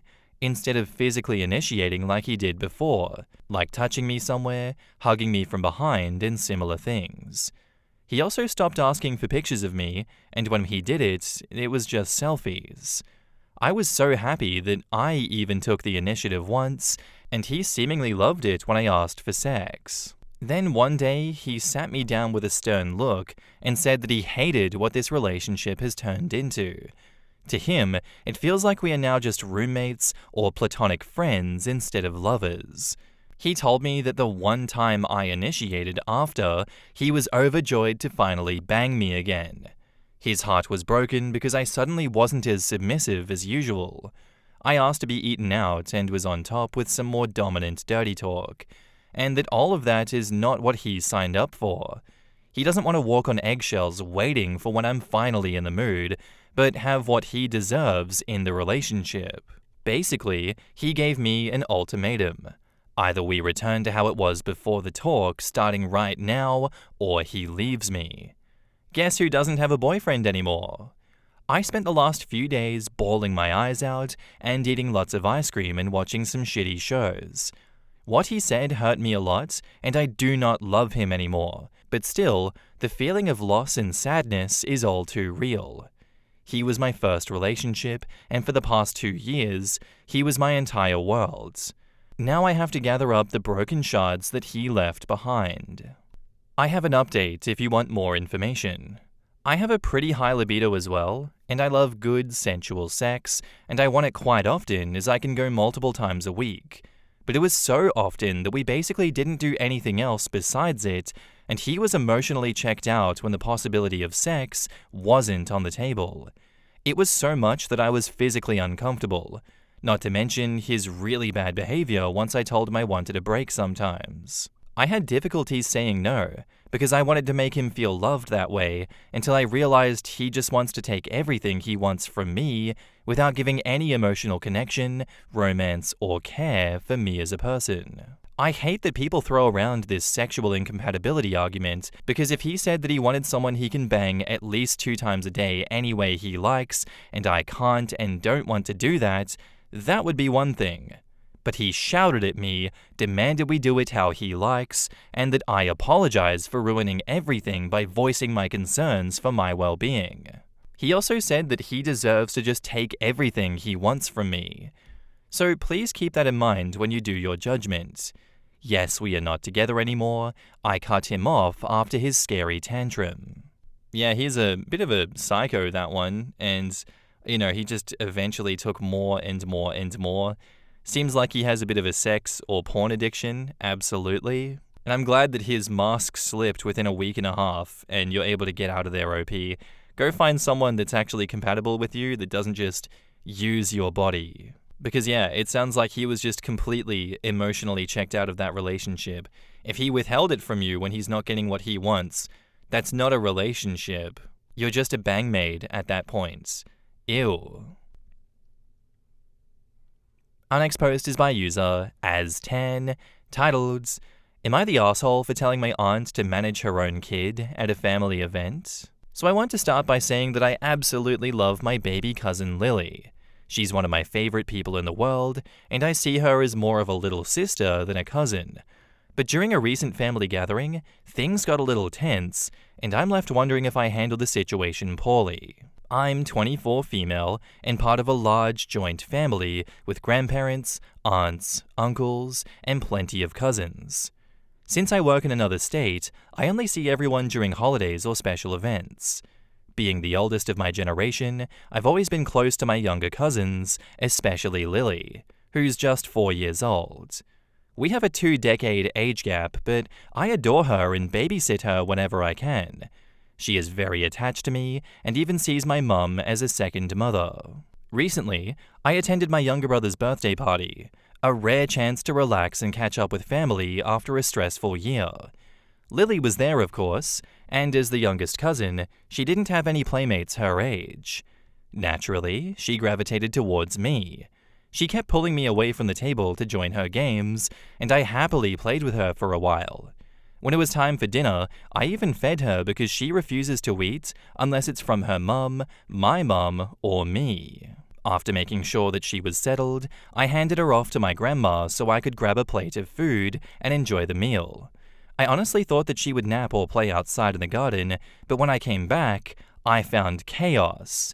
Lily had pulled at the tablecloth, spilling several dishes and creating a huge mess. She was crying because my aunt, her mother, had started scolding her, and the whole scene had become a disaster.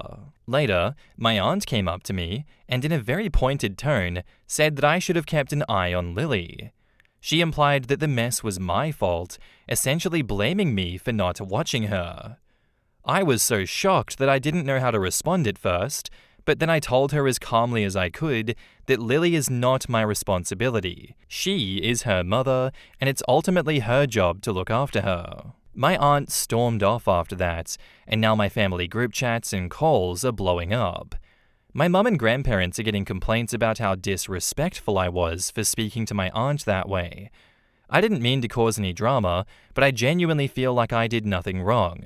I love Lily, and always try to help out when I can, but I was hoping to enjoy this one event without being on babysitting duty the entire time.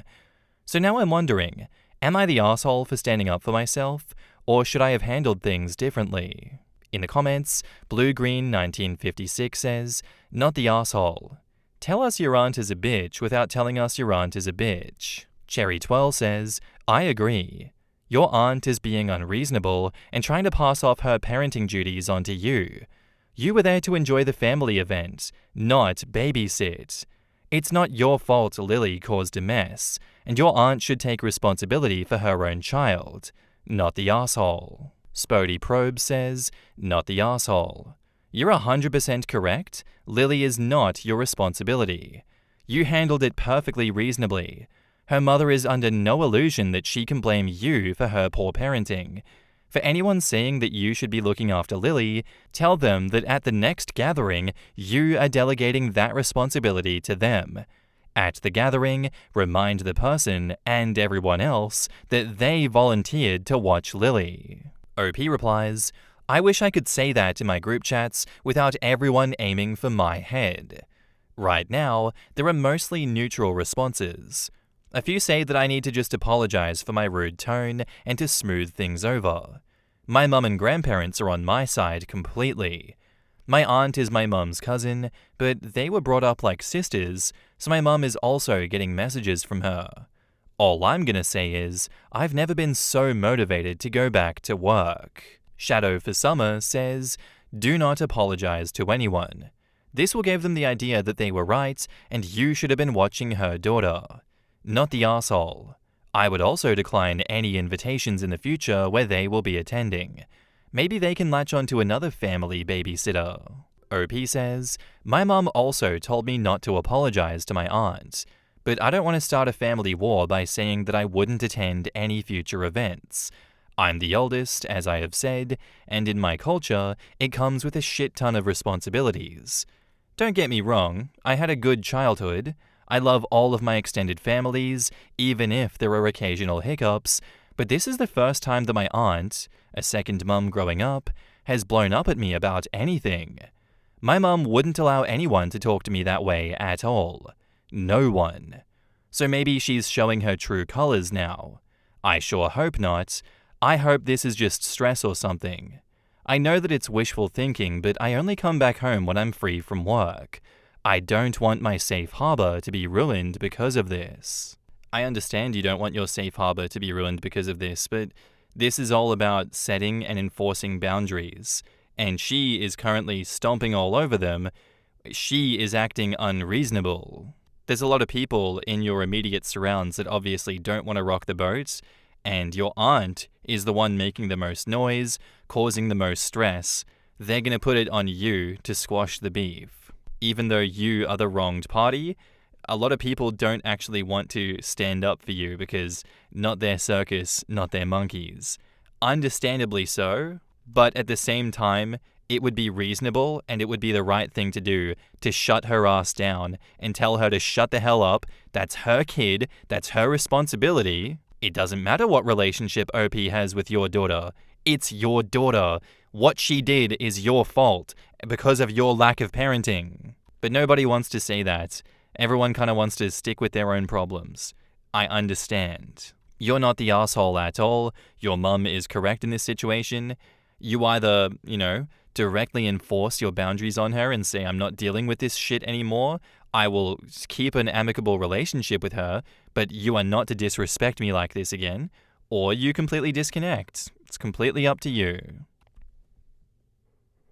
And now, onto the update. Hey everyone, thanks for all the advice and support. I'm back in my city now, and things have finally calmed down after what felt like an endless family drama. I start work tomorrow, so I thought I'd share an update on how everything unfolded. As I mentioned, my aunt had been calling and leaving messages non-stop after the incident. My mum, who is absolutely my superhero, told me to stand my ground and not give in to the pressure. She even stepped in to handle things herself. On Sunday, she went to my aunt's house and, according to my cousin Carl, tore her a new one. Apparently, my mum didn't hold back. She called out my aunt's behavior, her deadbeat husband, and her overly controlling parenting style.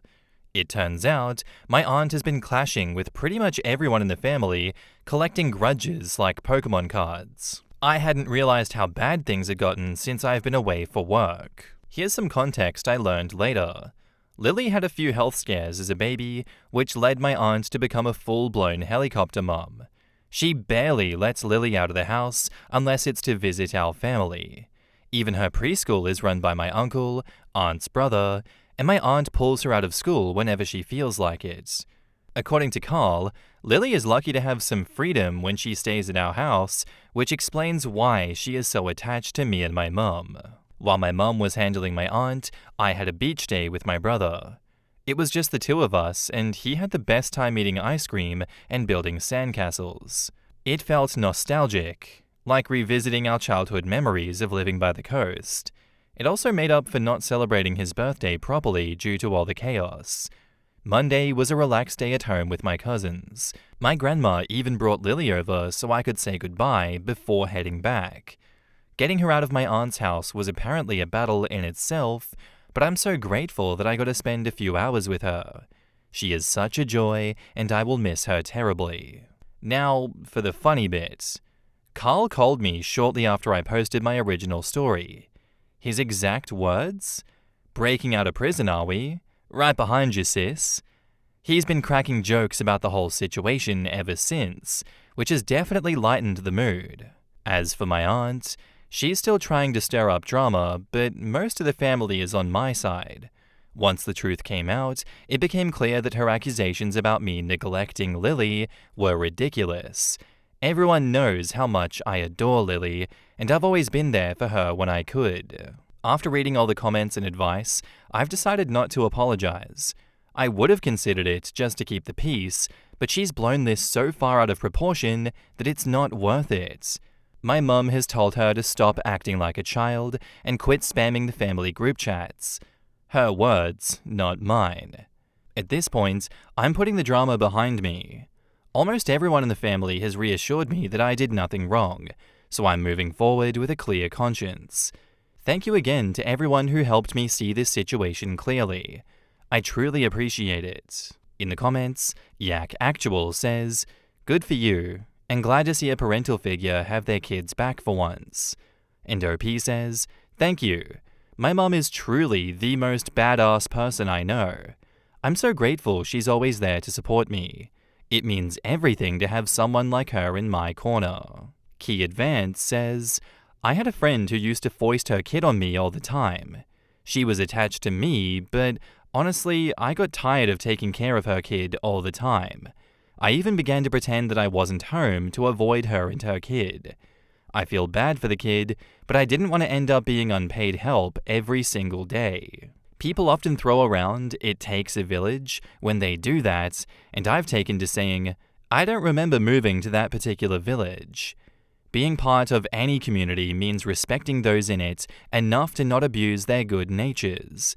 It sounds like your former friend was not an ideal village neighbor, so to speak. I feel bad for the kid too, and all kids whose parents foist them off as often as possible. I wish we could help every time. All we can do is encourage people to be selective about procreating because parenthood is hard. Am I the asshole here for refusing to cook my boyfriend dinner? Okay, so here's the deal.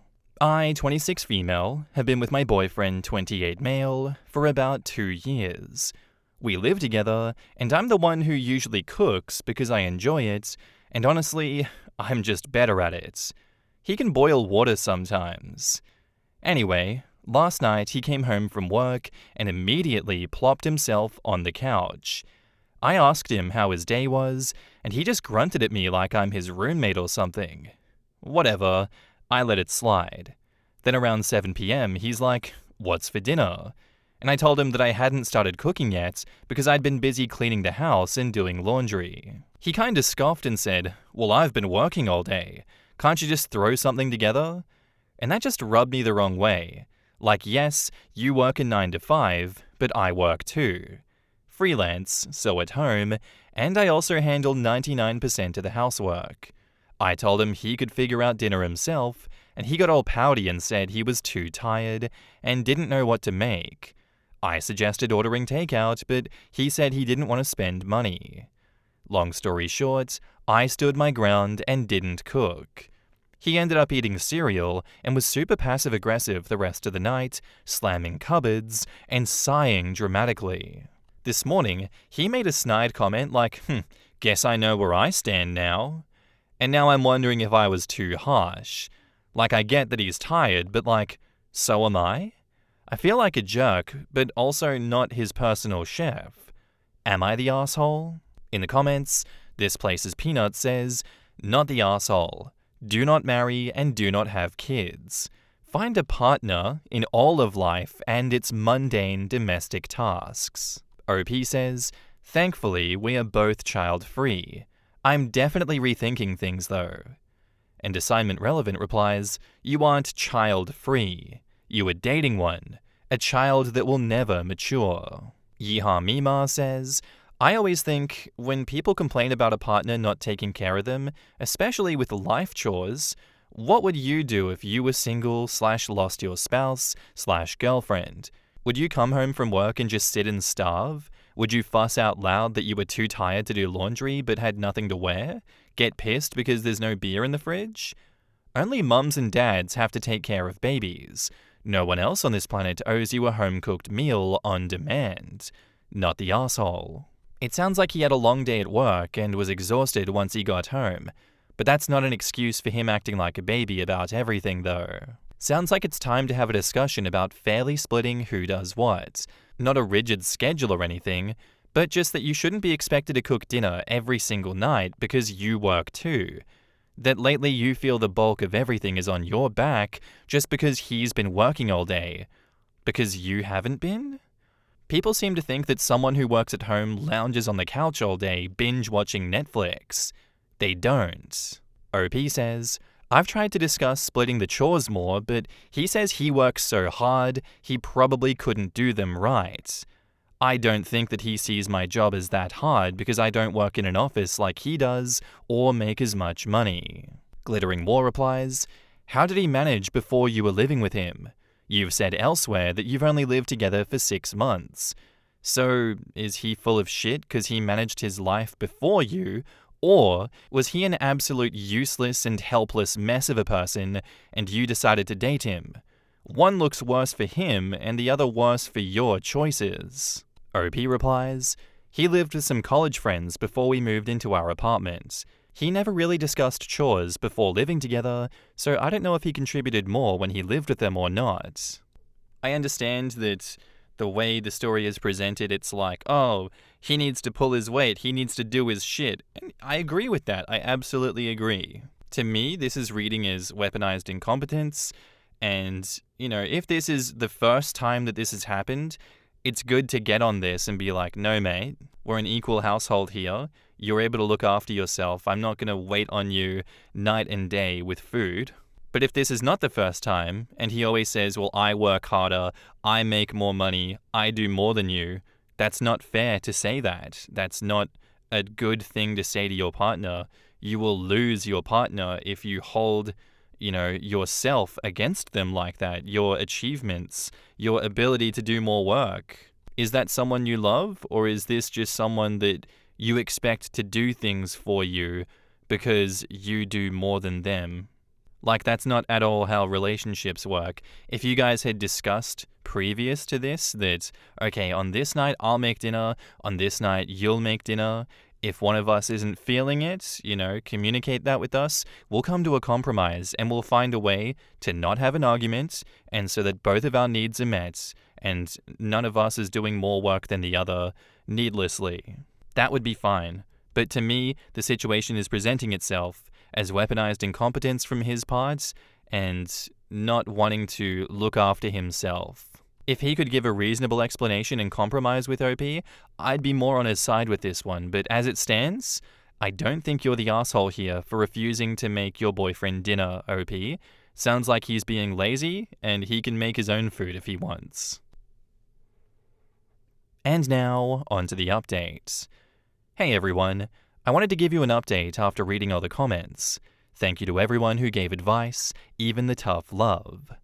After reading all of your comments and really thinking about it, I decided that I needed to have a serious talk with my boyfriend about how I've been feeling. I told him that I was overwhelmed from doing almost all of the cooking and housework on top of my freelance work, and that it wasn't fair for me to carry the bulk of everything just because I work from home. He didn't take it well. He got defensive and said things like, "You're making a big deal out of nothing," and "I work harder, so it makes sense that you handle the rest." That really hurt, because it made me realize he doesn't respect the work I do, whether it's my job or taking care of our apartment. I tried explaining that I didn't mind helping more, but that I wasn't willing to keep doing everything. Instead of meeting me halfway, he doubled down, saying he shouldn't have to change anything because he's the one who pays more of the bills. That was the final straw for me. I realized I deserve a partner who sees us as equals and who's willing to put in the effort to make things fair. So I ended things. It's been hard because 2 years is a long time, but I already feel lighter knowing that I'm no longer stuck in a relationship where my contributions aren't valued. Thank you to everyone who gave me the push that I needed to stand up for myself. I'm sad, but I know that this was the right choice for me. In the comments, Beak R says, "It was the right choice. And better to be sad for a while than to spend any more time with a partner who doesn't value what you do. Good luck, and it will get better." Dude played himself. He has to make his own dinner now. Good job, OP, not the asshole. And OP says, "I'm hoping he actually teaches himself instead of finding another girl to do it for him." You're expecting too much, OP. Good luck, Bucko says, "Very proud of OP. I hope that more people take this in, men and women. Your title in the relationship is partner, not mum, dad, caretaker, birth giver, chore doer, none of that. In a partnership, both people step up and always have the strength to walk away if the other 50% of said partner isn't willing to step up." Snowman Sweet says, "Well, now he can work extra hard cleaning up his own damn messes and making his dinner every night until he cons some other poor woman into a relationship. Or much less likely, taking responsibility for being a shitty partner and learning from it." And while it is much less likely, it's always possible. Hopefully this could be a come-to-God realization for him, and he doesn't continue the cycle of weaponized incompetence, but you never know with these people. It's kind of like a dice roll.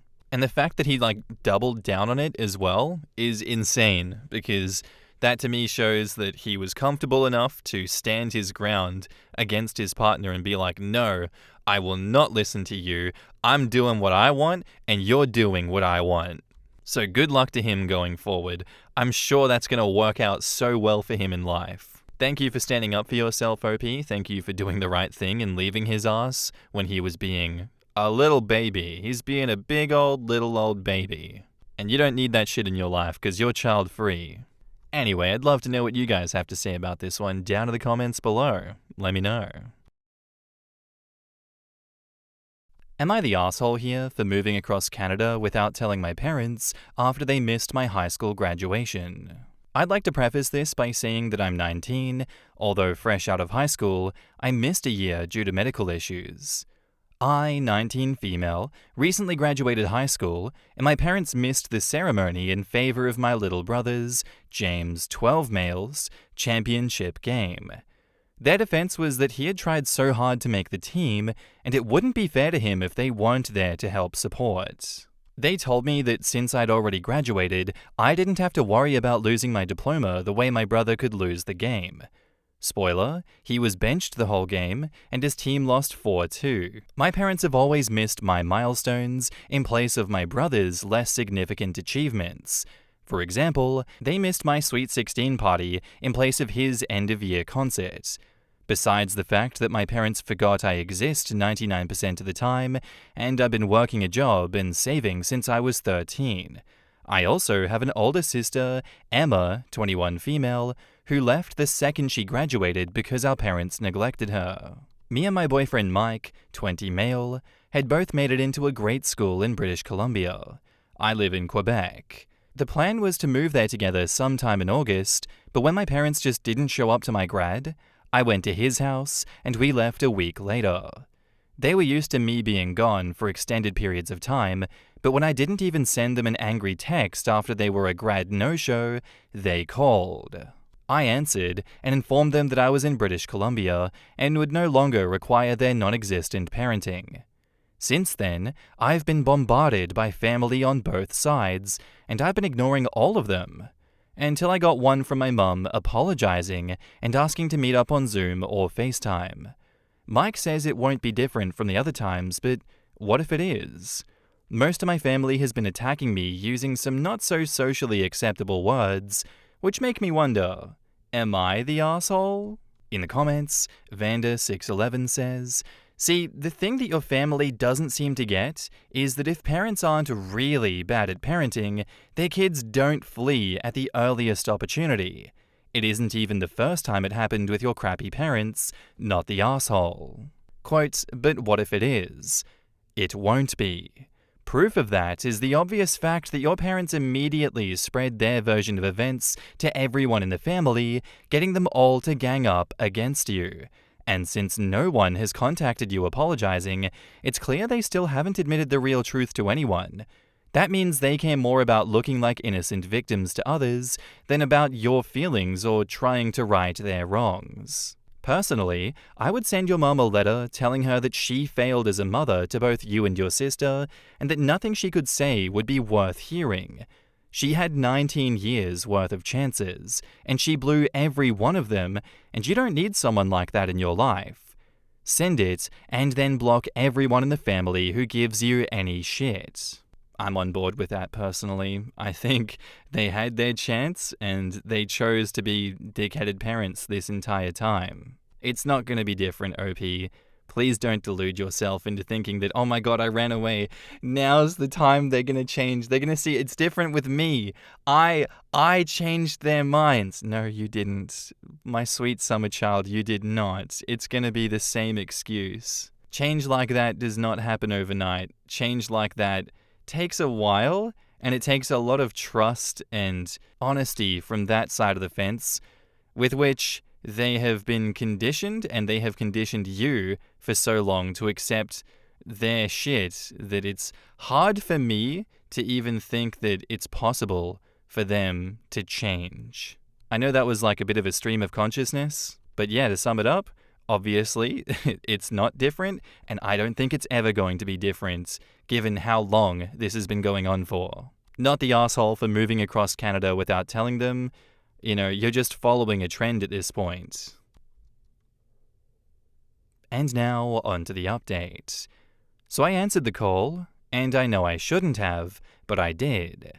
Mum made small talk for a while before informing me that she had done a deep dive into Mike, my boyfriend. I had already known that his family was very well off, but clearly she didn't, as she made it seem like I had struck gold. Oh my god. This wasn't on my bingo card. What's wrong with this woman? She then began to trauma dump about her life since I left. James broke the living room flat screen TV, Dad lost hours at work, Mum had to get a part-time job. I felt like she thought that I was now a money machine, like what? Just for context, Mike and I are both studying engineering, with James planning on going to med school. I then left the call after she asked if I could sponsor her and my dad's trip to visit me. Now, Christmas is quickly approaching, and she emails me James's Christmas list. Like, no, I'm not spending that kind of money, $2,000, on that brat. Mike pays for almost everything, and he insists he wouldn't mind if I used his credit card for gifts, but I would feel terrible. Is Mike alright? What's going on? I'm also trying to decide who to spend Christmas with. Thanks, everyone. Edit, I've bought James things from his Christmas list before. I stopped once we stopped spending as much time together due to studying, and he's been an asshole these past couple of years. In the comments, Machine Lord Zero says, not the asshole. Mike was right, they suck. Sending you the Christmas list like that? Nah, they're not sorry. Yeah, they may not give two shits about OP, but her boyfriend's family's money will always be close to their hearts. Finally, our daughter is useful. I hope she marries this wallet, ATM, boyfriend, says the mum, probably. That was my first thought. I would go no contact with the parents and any family that spoke up for them. I hope that OP invests in therapy. I understand her heart longing for parents who love and care for her, but those aren't the parents that she has. They will never be the parents that she wants. She will always be an afterthought, a tool for funding their lifestyle, and eventually caregiving. Quote, I answered the call, I know I shouldn't have, but I did. Now block the number, and under no circumstances should she let her parents back into her life. Now that they know the boyfriend's family is well off, who wants to bet that they start trying to leech whatever they can? Oh, absolutely. I don't understand why OP's boyfriend wants to fund the Christmas presents at this point for the golden child. I don't know why OP is even entertaining the thought of these people. This is why youngins need life experience, either through lived experience, learning things the hard way, or just reading accounts like this online. See what a healthy and unhealthy relationship looks like, and then learn to set and maintain boundaries that are best for your mental health and physical well-being. OP is obviously just graduated, does not have enough life experience, and you can see that she is falling into the trap of, maybe I'll give an inch to my parents here, even though I can't recognize just how insidious and manipulative they are being currently, treating my boyfriend like an ATM and then expecting me to pay for all of this stuff for them when, originally the gripe was they neglected me. They didn't pay any attention to me. There was no care for me. It's insane that she is kind of just burying all of that and being like, oh man, should I pay for the Christmas presents or not? Like, let's take a few steps back, please. Let's work on the original problem. Oh man, OP, please come back and tell me that you just went no contact with them, please. Otherwise, thank you for the story. I very much appreciated that. I hope all goes well. Our next post is by user Doghouse Rock, and it's titled, Am I the asshole for speaking on behalf of my fiance's child? So my fiance, 29 female, and I, 28 male, have been together for 2 years. For the most part, things are really good. She has a son, 8 male, from a previous relationship.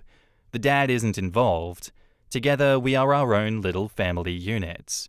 The issue is over the son's recent birthday party. He's having trouble in school and has been made a target. My fiancé and I both talk to the school. They give the same lip service. So I suggested changing schools, but my fiancé says that no school is perfect. The son wanted a small birthday party, nothing major. He just wanted to spend the day with us at a park. My fiancé instead made him invite his entire class and planned a big day. Eesh. Not a single child came. It was just us with trays of food and a bunch of birthday decorations. Waiting was the worst part. He's had some rough days, but I've never seen him so down. He was humiliated. It bothered me, and I felt something needed to be said. My fiancé and I had a talk that night, and I stated that I thought we should have listened to what the son actually wanted instead of pushing a big party. She believed that I should be supporting her and said that it's not my place to interfere with matters involving her son. There was an emphasis on her son. Our talk turned into a big argument. Uh-oh, not this again. Is this the stepdad with all the responsibility but no claim to the son at all? Her comment was a blow. I realize I'm not the bio dad, but I'm the constant male figure in his life. We've grown close. I'm the one who has those serious talks with him. I'm someone he asks for advice, who drops him off at school and picks him up. I help him with homework, engage in his interests, show up on outings, etc. I might not be his bio dad, but don't treat me like some uninvolved bystander. My fiancé was always popular in school. She doesn't relate. I know what it's like to be unwanted in a room. I know what it's like to hate being in the school hall. My fiancé just believes that he needs to try harder to assert himself. There's still some tension between my fiancé and myself. Thanksgiving was awkward, which is ironic since it's supposed to be about thankfulness. The son has started to notice the rift and is asked about it. My fiancé feels as though I overstepped, but I feel indifferently. Am I the asshole? In the comments, Woodland Elf 90 says, not the asshole. Your fiancé completely overlooked what her son wanted and made it worse for him. That poor child. His heart must have broken so much when no one showed up. What was she thinking? She knew what he was going through and still went ahead with her wishes. I don't care if she was popular in school. Her son is different, and she needs to realize that before she pushes more of her moronic ideas on him. And I hate the fact that she used the her son card. What are you then? I'm sorry, but she is completely unreasonable. If you don't get to have any opinions about her son, then why is she okay with you being a father figure to him? Because she wants her cake and she wants to eat it too, you know? My opinion is that she realized she messed up, and now she's trying to save face. And that sucks, because she's proving to be quite immature. She should have accepted the fact that she was in the wrong, instead of challenging your position in the boy's life. That poor boy, I feel so bad for him. East Parking says, "It's funny, isn't it? Her child, her rules, and yet you're expected to undertake parental activities and provide parental financial support. She cannot have it both ways. She really doesn't want to put her child first to ensure that he doesn't end up a statistic of some sort. Such a silly woman. Are you planning to have children with her? If you are, how will that work? Will she expect you to treat him to the same things you treat your own child or children, or will he be segregated? I suspect it's time for the discussion, not the asshole." Yeah, OP, if you have any self-respect and any backbone right now is the time for an ultimatum. This is the time you stand on the hill that you are willing to die on.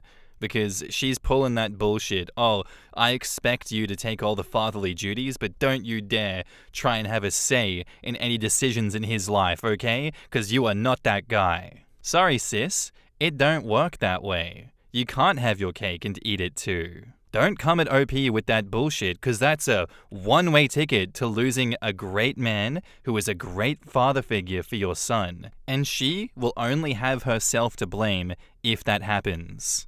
I don't know where people get off on such power play bullshit, but if that's the hill they want to die on, if she wants to die on this stupid hill, she's more than welcome to. But OP, I would hope that people across the board say, "No, you are not the asshole for speaking on behalf of your fiance's child. You're looking out for the child. You deserve a voice. You deserve an opinion on matters that will help him." I very much question those that would disagree with that opinion, personally. And now, on to the update. Thanks everyone for the input.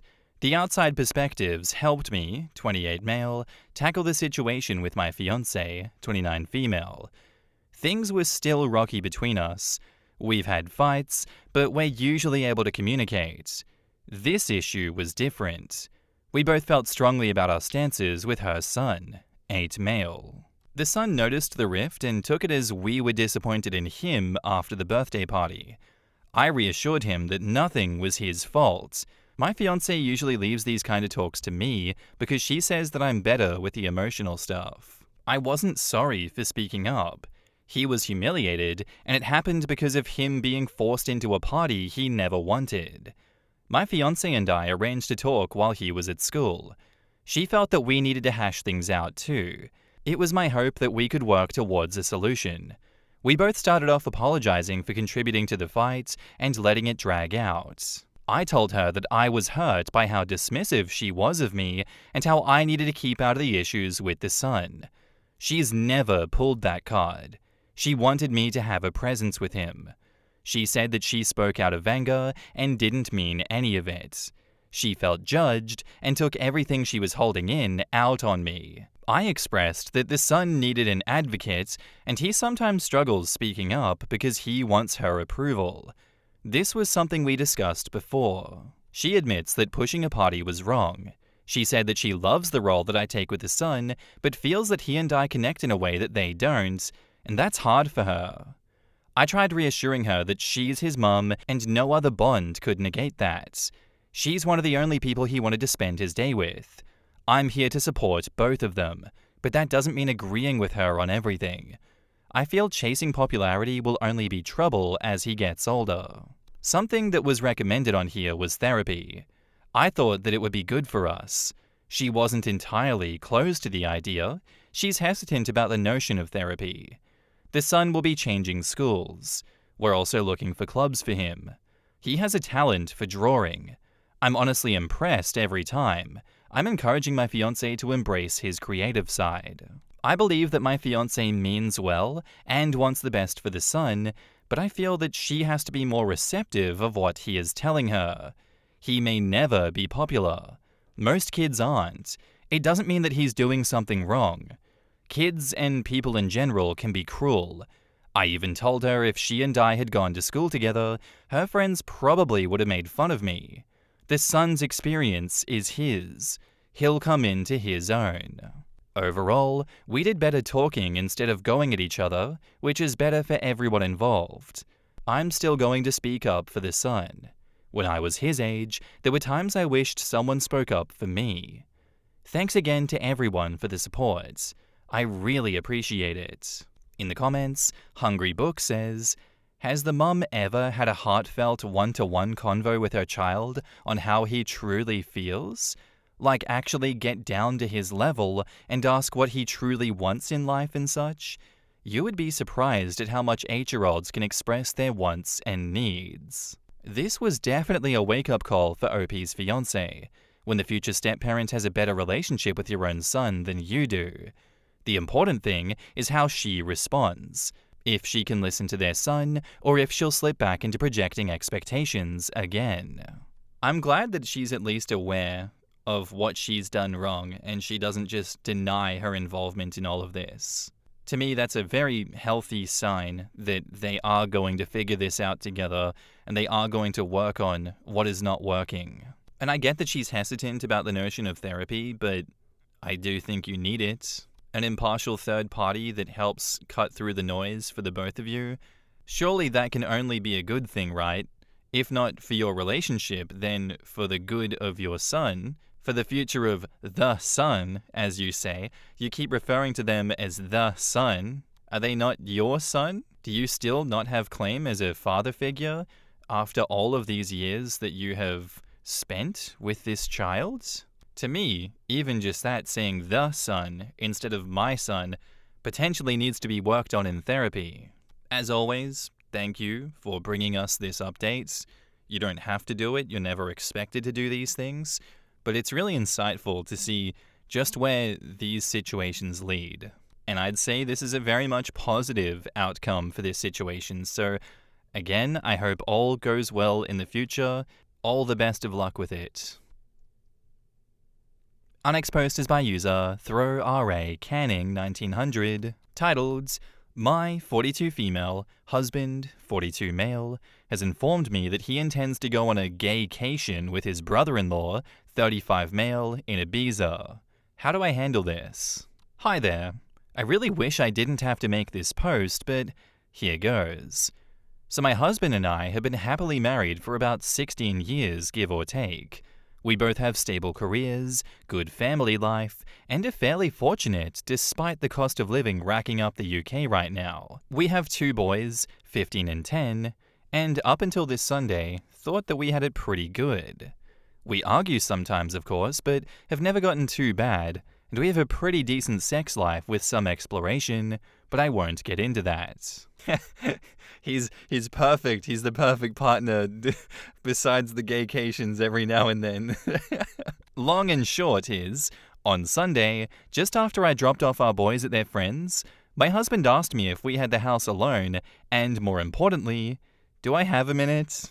And I said yes, and he sat me down and got out this printed poster for some sort of orgy, and started explaining to me the concept of a gaycation.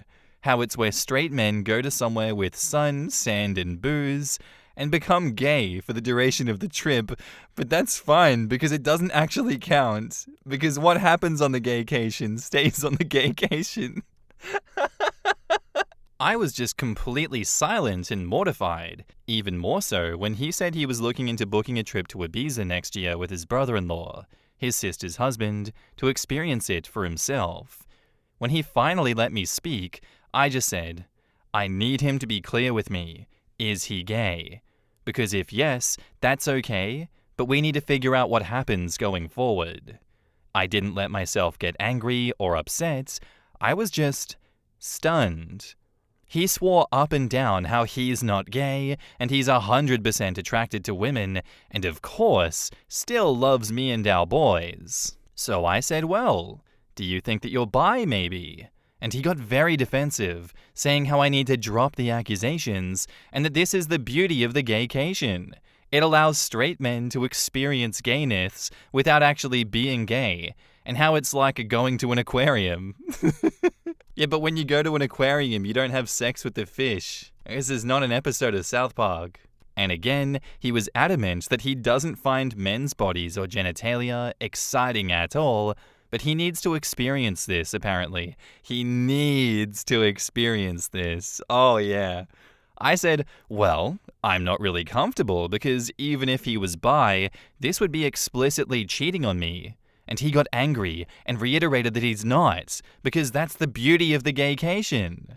I just had enough and I left the room. This is just a South Park episode, like, come on.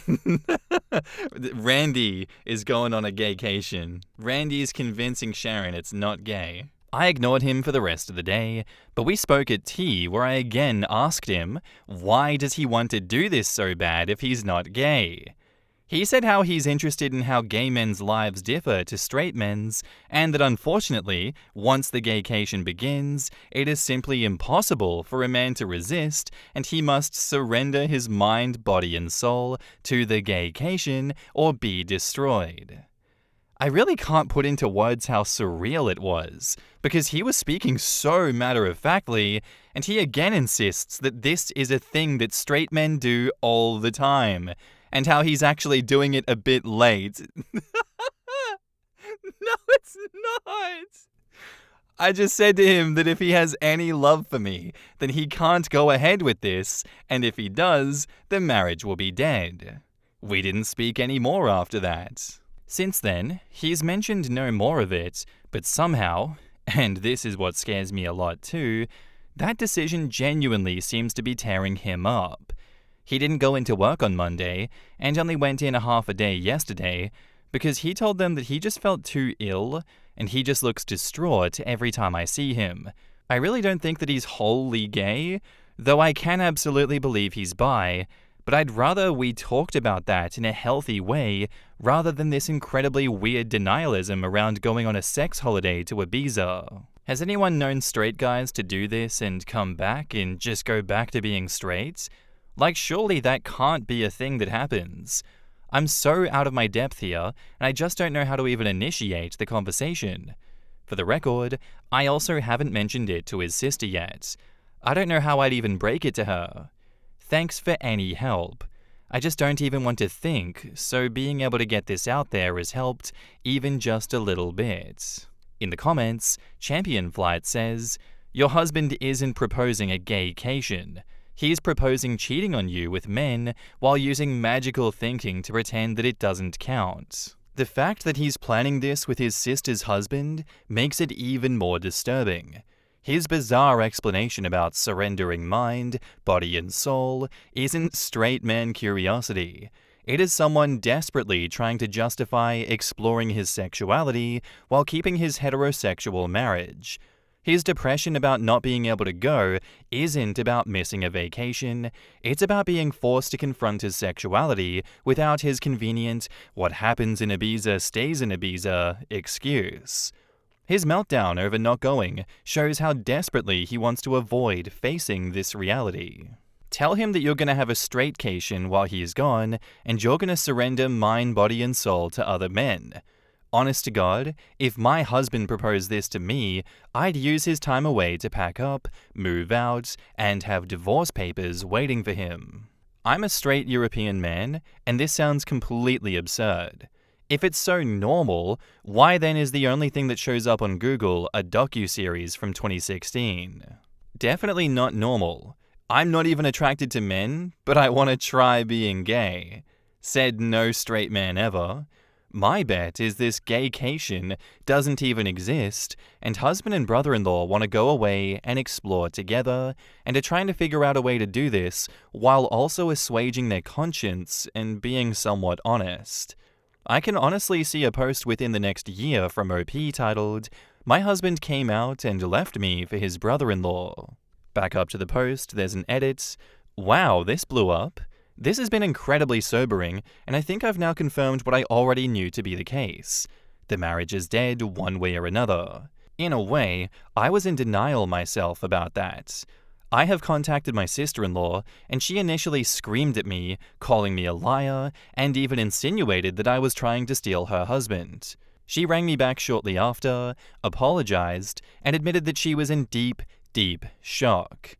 I have asked my parents to look after the boys, and we're going to meet tomorrow to discuss this deeper. I have also texted my husband and told him that we will need to make alternative accommodation arrangements, but he will not be sleeping here tonight, and a bag will be waiting for him. I'm not sure if the mods want to lock the post or not, but I think I've got my answers. Thank you for all the kind words, especially Champion Flight, who really gave me the good dose of reality that I needed.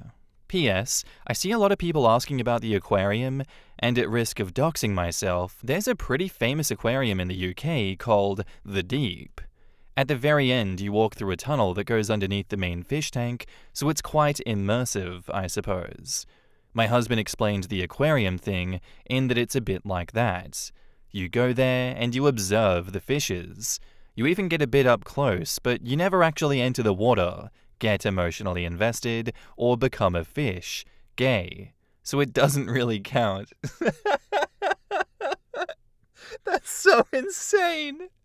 It was a very bizarre analogy, and I pointed out that it still makes no sense, and he just got more in a huff, and how I just don't get it.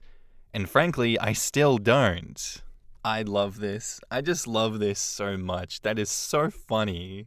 Why do people have to be so insane like this? Like, can you not just be normal? If you're gay, just come out as gay, divorce your wife, and stop trying to have your cake and eating it too. Doing all this analogy bullshit is just so convoluted. It's such a waste of time and emotional energy. Just bite the bullet and come out as gay and leave your wife. Don't go cheating on her and trying to gaslight her with this stupid fish tank analogy. If you're a gay fish, be a gay fish. If you like fish sticks, you love fish sticks. And then you're a gay fish, and that's okay. If you guys don't understand the reference, that's from South Park. OP's already said it, but I think this is heading towards a divorce, as it should. And now, onto the update. So when I last posted, I had contacted my husband to tell him that he wouldn't be staying at home tonight, and a bag would be waiting for him. As you can imagine, we argued. Quite badly. I won't get into the specific details, but no, I am 100% on board with the fact that at a minimum, he's bi. Might even be gay altogether. We've had arguments in the past, but I've genuinely never seen him have such a childish tantrum before, screaming about how I just don't understand the gaycation. I absolutely despise that phrase now, and insinuating that I'm actually homophobic because I refuse to allow him to participate in this cultural exchange within the gay community. A lot of you said to ask him if it'd be acceptable if the roles were in reverse, and I did say, would it be acceptable if I went and slept with other guys during that week? And like effing clockwork, he was very angry and offended, saying it's completely different, because a gaycation means nothing, and what happens on the gaycation stays on the gaycation, etc., so doesn't actually count. Whereas I'd just be straight up cheating. Well, I turned it around on him. No, but you see, what happens in Manchester stays in Manchester. It doesn't mean anything. It doesn't count. It's like bird watching. And I think it got through to him. He went all quiet and then started crying, admitting the thought of me sleeping with another man is destroying his heart, but relationships need sacrifices, so agreed. While in tears that when he goes on the gaycation, I'll get 1 week in Manchester to do whatever I want. He doesn't want me to, but that's fair in a twisted way, he supposed. Oh my god. He's trying so hard to justify this. Oh my god. I told him to get out of my house. Thankfully, he left without a fight. I know it's incredibly petty, but I also drained the joint bank account, which is legal in the UK, so he couldn't try to use it against me. About an hour later, I got rang up by his mum, my mother-in-law, who just screamed and screamed about me being a cheating whore, how I was horrible, what about the kids, etc. Mother-in-law be like, what happens on gaycation stays on gaycation, you don't understand. When I finally got my composure back, I just said, ask your son about the gaycation. Obviously, at first she got angry, but I said no, just ask him about the gaycation. He'll explain. But she called me an effing joke and hung up. Later on, getting into the evening, I got another phone call from her in floods of tears. She was very apologetic, and I told her she doesn't need to be the one to apologize. She was so upset that she put father-in-law on the phone, who, while he sounded calm, I could just sort of tell that he was on the warpath. Again, very apologetic, and said he overheard that phrase, asked my husband, and husband initially said, no, it's nothing, before explaining how it's a modern thing men do, etc., and gave them the same spiel about how what happens on the gaycation, men cannot resist the gaycation, how a man must surrender to the gaycation, etc. Father-in-law just said they told him to leave or they would call the police. Don't care where he goes, but he wasn't staying there. Husband tried to call me while I was on the phone, but I just ignored it, and father-in-law just said that he was so sorry for me, and they have my corner in this, so that's one thing. I told them to be there for their daughter because it sounds like brother-in-law is involved. Husband didn't tell them that, and father-in-law just said that he had to go because he was so angry. Got a text from my husband after the phone call, which was all weirdly rambly, saying about how I'd abused the gaycation to destroy his marriage and destroy his life, and again insinuated that I and his parents were homophobic for doing such a thing. I told him that we'll talk when he grows up, and I blocked his number. I took a day off work myself to have the locks changed this morning, so that's £500 gone, but whatever. At least I know he won't be coming back. I'm going to look into how to proceed with a divorce, and then we'll move on from there. Oh, of course, there's also the brother-in-law. So I haven't yet met with sister-in-law. She was in such a state, and has taken this far worse than I have, for reasons that'll be very clear soon. We're going to maybe try tomorrow, but we did talk over the phone, and I eavesdropped on the conversation with her husband, where she put her phone on speaker and I went on mute. Her husband got home earlier. She made him come home, told him there was an emergency, and just said to him, "Can you please explain what a gaycation is?" She told me afterwards that she was praying he would look confused or just be like, "What?" or anything like that. But instead, he just sat her down and explained that a gaycation is a new thing where straight men go to gay hotspots and participate in gay sex acts, but it doesn't count because there is no investment, and because what happens on the gaycation stays on the gaycation. He said the thing. He said that it's like writing down angry thoughts and putting them in a drawer. You never have to see them again. The whole time, sister-in-law is in tears as he just calmly bats off the same points my husband did about how it doesn't count, and he even did the whole "it's impossible to resist, you must surrender or be destroyed" shit. I seriously think they must be speaking to a dominatrix or something. Are there even male doms? Because surely neither of them are that into this to actually make that up on their own. I really don't want to go into what was discussed, for her sake, but it did become very apparent to me that brother-in-law is into sissy hypnoporn, and at times conflated that with the concept of a gaycation.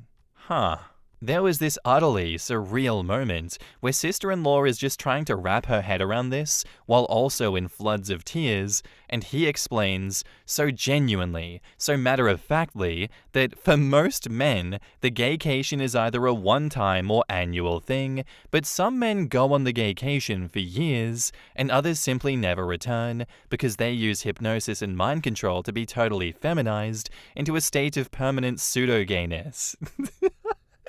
That's so crazy. She said in disbelief, "Surely if you're taking it up the arse willingly because you want to, that makes you gay." And he said no, because that's the beauty of the gaycation. You can do all this gay stuff, but you don't interact with the wider gay life experience. She asked him if the sissy stuff is what he wanted, and he said not on a long-term basis, and was adamant that this is something that all straight men do. But she wouldn't get it because she's a woman.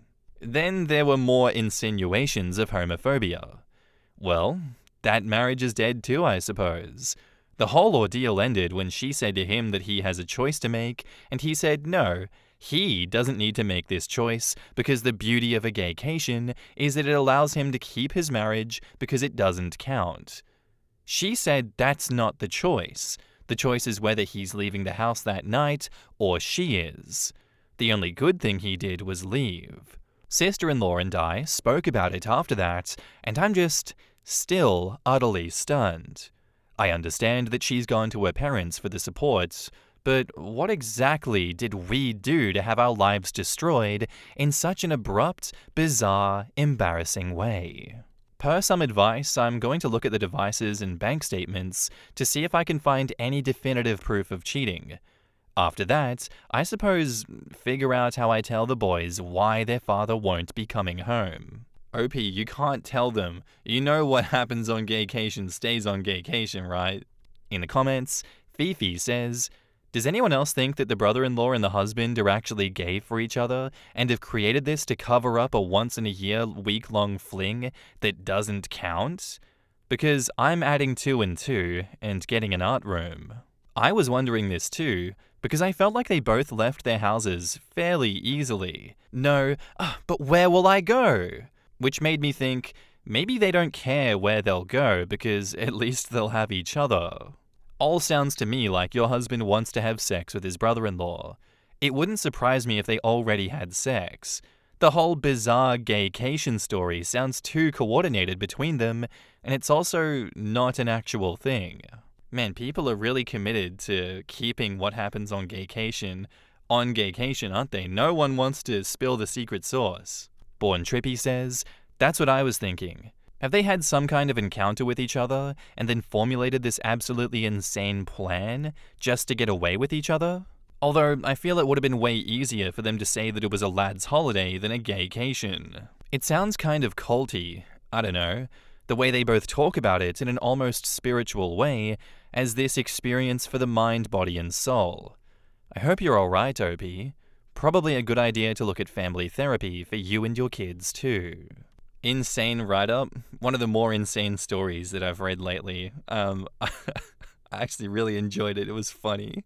I guess a plausible explanation would be that they've gooned really hard. They're just on some forums online and they've delved really deep into like fetishes. These two are just, obviously to me it seems like they're sleeping with each other, the partner and the brother-in-law, and together they've delved way too deep into fetish content and it's leaking out into real life. And what happens online is so different to what happens in real life, and when you are so deep in fetishes, don't put those fetishes onto unsuspecting people in the real world. What's wrong with you? Look how gross it is when a fetish that extreme is put into the real world onto unsuspecting victims. It's just not good. It's giving cult vibes. It's giving Jonestown vibes. I don't like it. Those two need to step out and, love each other, because I don't want anyone else having to go anywhere near those two. They're giving me terrible vibes. Thank you for the story, OP. That was immensely entertaining, though I hope you're okay, because I don't know what I'd do if I was presented with a situation like this in real life. That's crazy. I'd lose my mind. I feel like I'm a placeholder, or maybe it's anxiety. It's been 4 years. I'm 29 and he's 31. He's very caring and tells me that he loves me. I don't actually know if I'm right because it's just my gut instinct, but I feel like I'm a placeholder. I think he's still got feelings for his long-term ex. She's in the same circle of friends from university, and I think he lights up around her. They had a fallout over something, and they broke up 6 months before we met, but I know that he bought a ring for her and was set to marry her before the issues. They're not constantly in touch, but she reached out to him a couple of years ago, and foolishly, I said it was okay for him to meet her for closure. They don't meet up regularly or anything like that, but well, I think he's different when he's around her, and another mutual friend said the same thing when I confided in her. This ex seems to be overly happy in his presence as well, which is upsetting for me. Or it's possible that I'm unhappy that he hasn't proposed despite saying he wants a future with me, and am reading too much into the situation. I don't know what to do. In the comments, Suburbanite Mermaid asks, does he ever light up for you like he lights up for his ex? And OP says, I honestly don't know, because sometimes I think yes, but other times no. I think he says the things he feels he should be saying about building a life together, but doesn't always feel it. I don't want to turn into a girlfriend who snoops around looking at phones, but it's tempting. I also feel uncomfortable with the fact that she's still close to his family. Jules K replies, oh, you'd know. He doesn't light up when he sees you, nor does he seem sincere in discussing a life together. It's been 4 years. If he was genuinely excited to be with you, he'd not be seeing his ex or lighting up around her. He would be taking the next steps towards a future with you. He may have some ambivalence, but that's not helpful to you. You could be with someone who has no doubts that you're the one. GFASMR says, what did he say when he spoke to you about how you feel? Especially about how you feel like you might be a placeholder. And OP replies, I've never said to him that I feel like a placeholder, but I have said that after 4 years, he should know if he sees a future with me. He then says that he does, and that he'd like to settle down with me, but he's done nothing that suggests to me that he wants to get engaged or married soon. GFASMR replies, to be honest, you're hurting both yourself and him, but especially yourself, by not either A, being more candid with him, or B, leaving because you can't be more candid with him. Even putting the marriage issues aside, how can the relationship work if you can't be straightforward with him about how you feel about the relationship? And OP replies, he knows that I want to be married though. I just haven't discussed timelines with him. But after 4 years, and at 31, surely he should be thinking about these things too, particularly as he himself said that he would like to settle down with me. Dolly My Folly says, he is not over her. He was ready to marry her, but wants to take it slowly with you? It seems like he's ready for marriage, but doesn't want to marry you. I'm really sorry. The writing is on the wall. I hate seeing women getting treated like placeholders. I've noticed many men treat life like winter and women like coats. It's cold. Are you really going to go without a coat? Just grab a coat for now. Any coat. You can always get a better coat later. They don't go without a coat waiting for the coat they really want. They absolutely will wear you while saving up for a better coat though. This is unfortunately why many of them don't leave if you are not the right one. It usually falls on women to do the leaving. You have the info you need. It's up to you to make the right choice for yourself. Let that man go.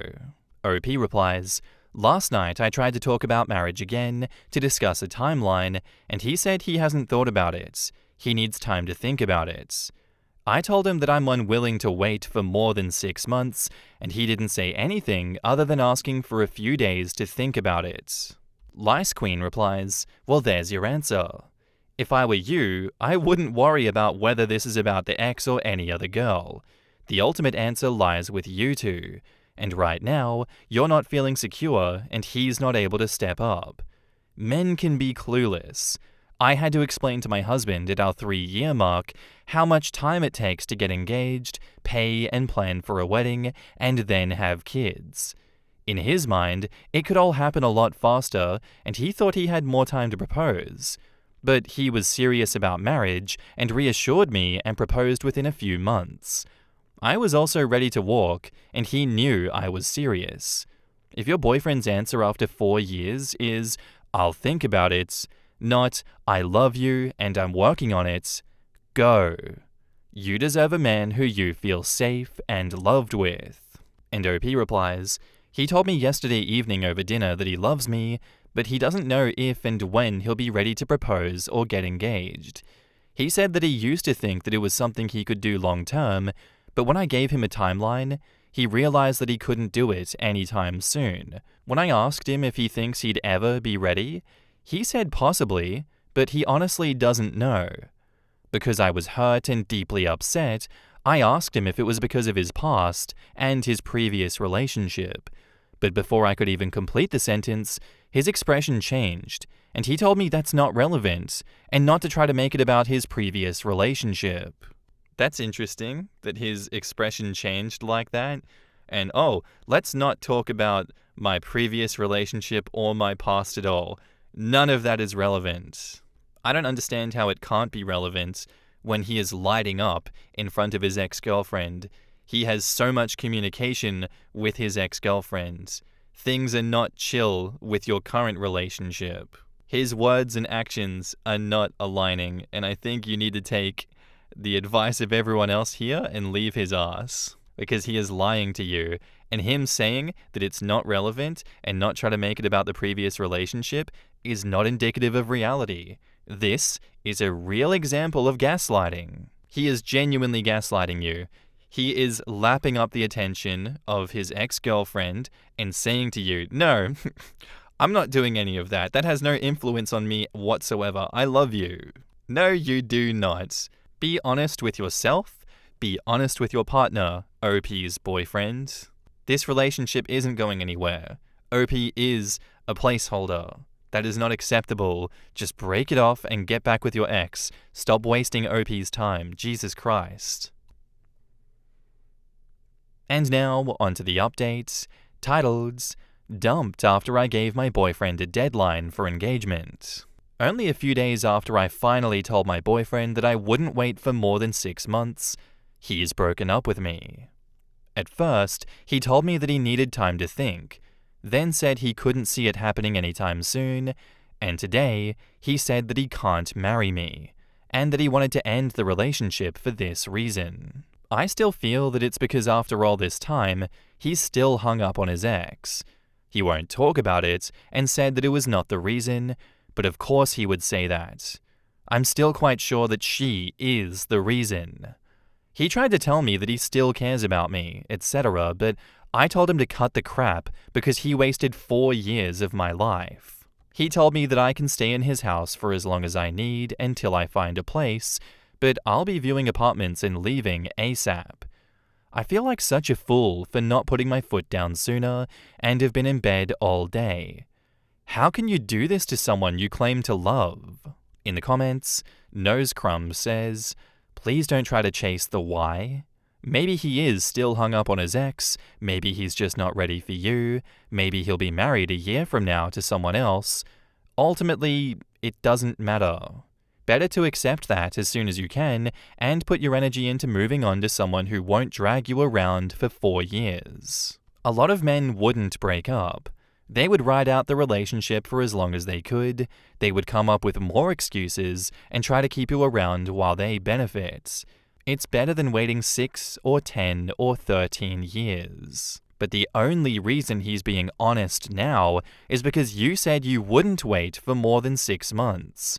He couldn't get 6 more months out of you, so he was forced to finally be honest. Raising your standards and boundaries forces guys who aren't serious about you to bug off, which is what you want. It's what happened here. Keep doing that, because a man who loves you will rise to meet them, and the ones who don't will leave. In your next relationship, leave and don't wait. When you date, don't wait over 2 years absolute max for a proposal with a set date. Sidereal System says, I'm sorry to say, but he doesn't love you. He likely still loves his ex. If he loved you, marriage wouldn't be such a big obstacle for him. You are so much better off now. And OP says, I know that's what it is. When I asked him straight if he still loves her, he told me not to bring her into this, and then when I asked again, he said it doesn't matter if he does because he can't be with me. He didn't even try denying it. Suburbanite Mermaid says, I predict he'll be back with the ex in a month or less, unless she's smart enough to tell him to pound sand. Why did they break up?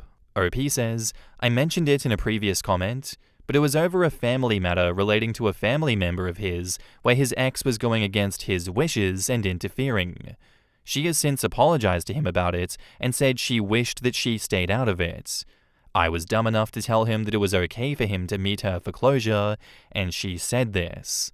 She didn't have any other relationships after they broke up. I've been in denial, but ever since this happened, his attitude towards her has softened considerably. They always seem happy around each other. Same circle of friends from university, so they sometimes run into each other, plus she's still really close to his family. I'm not sure why I wasn't seeing what should have been obvious. It was obvious to a mutual friend as well. Schmo20 says, guys buy rings when they want someone and don't want to risk losing them. He feels very safe to not have to pony up, especially when women see him as the catch, which your 4 years sadly shows that he has the upper hand. I'm so sorry that this has played out this way for you, and how to take the aftermath of licks it has hit you with is a hard one. Look for how you have benefited and find ways to be grateful other than your dissatisfaction currently. And OP says, I will. It's hard at the moment. With mutual friends saying they tried to warn me that he was still emotionally connected to his ex and that they saw this coming. I should have snapped out of my wishful thinking when he said early in the relationship while drunk that he was set to marry her and that it felt wrong to date someone else. Oh, God. Yikes on bikes. Oh no. He said later that it was just him being drunk, and I believed him, ignoring the red flags. I don't know how I've lived in denial for so long. I'm feeling like such a fool. Similar Shame says, the placeholder, aka the safe option. It's never as secure or stable as you think it is, because you're considered the safe option by someone who is inherently insecure and unstable. I feel really bad for OP. She was madly in love, and the boyfriend couldn't even have an emotional attachment? That stings. Oh man. I mean, this is why it's important to have friends that will be completely honest with you. And then it's important to actually listen to those friends and take them seriously and not let the blinkers of love and sunk cost fallacy blind you. Like, I get that she was in denial. I get why she was in denial about it. I would too. I'm not perfect. If it was someone that I loved and I want the best for them and I want this relationship to work, I'd be like, yeah. Go sort that shit out, but you still love me, right? I'm a sucker. But if my friends that I trusted were like, man, cut that shit out, it's getting too much. You need to break up with her. She obviously doesn't love you. I feel like I'd trust them. I feel like I'd believe them. I don't want to be played. I don't want to waste my time in my life on someone that doesn't love me. To OP, I'm sorry that this happened to you. I hope that you find someone that won't emotionally cheat on you and lie to you and gaslight you like this. You don't deserve that. No one does. I wish the worst for your ex for doing this to you. I hope that he gets karma and comeuppance for it in the short term and potentially the long term. But we'll see. Thank you for sharing your story with us. It was quite the story, I will say. I'd love to know what you guys have to say about this one down below. Let me know. Unexposed is by user Miserable Article 44, titled, Am I the asshole for not supporting my wife's decision to punish our son and letting him go to a party that will be tonight? I, 45 male, share a daughter, 17 female, and a son, 15 male, with my wife, 41 female. My wife's best friend, 40 female, has 2 daughters, 18 female and 15 female. My wife's best friend moved to our town about 6 years ago. My wife and her best friend have been, not so subtly, pulling for the 2 15-year-olds to end up together. I find this weird and low-key creepy.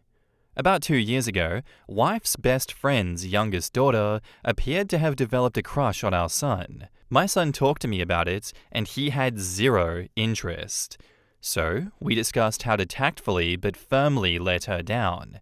She has approached him again a number of times over the last couple of years, and he has reaffirmed his lack of interest. This past summer, my wife's best friend's oldest daughter turned 18. Her parents went all out for her birthday. It was a whole weekend of festivities and events. One of the events was a couples dinner for the oldest daughter and all of her friends in couples. The younger daughter of wife's best friend wanted to go to the dinner, but didn't have anyone to go with. She asked my son, and he agreed to go, but only as friends and just this one time. So, they went together. After the dinner, the couples all watched 10 Things I Hate About You together. It was my son's first time seeing it, and he commented that he thought the Heath Ledger singing scene was cool. This is important later. My business partner, 44 male, every year for the last 5 years, throws a huge Halloween party. All of our employees are invited, along with close friends and family. The party requires a costume, and at this party, there are prizes for best individual costume, group costume, and couples costume. My wife's best friend and her family are obviously invited every year. This year, the Halloween party is tonight, October 26th. So, let me get to the reason why I am here. About a month ago, my son's at school, and my wife's best friend's younger daughter comes to him with a whole song and dance routine. She ends it by asking him to be her date for the Halloween party. My son was so frustrated and reiterated for everyone to hear that he is not interested in her like that at all. Of course, it being high school, some kids laughed and she ran off crying. She's been bullied pretty badly because of it. My wife's best friend is livid and thinks that our son owes her daughter an apology. My wife agrees and thinks that at a minimum, he needs to defend her against the bullying. My son has said that for 2 years, he has told her he is not interested and reiterated it over and over. At this point, he thinks it's kind of harassing to him, and it is not his role to defend her harassment of him. I agree with my son. My wife and I have had a number of disagreements about it since it happened. Well, things have intensified over the last couple of weeks or so because another girl, who wife's best friend's daughter apparently does not like, asked our son to be her date for the party, and he agreed. They're doing a pretty dope couples costume. This has really pissed off my wife because she thinks he should, at least, not go to the party with another girl out of respect. I think that's ridiculous. I plan on driving them to the party with me. My wife now does not want to go to the party and is saying that I'm an asshole and am raising our son to be one too. So am I the asshole? In the comments, Naga Appy says, "Not the asshole.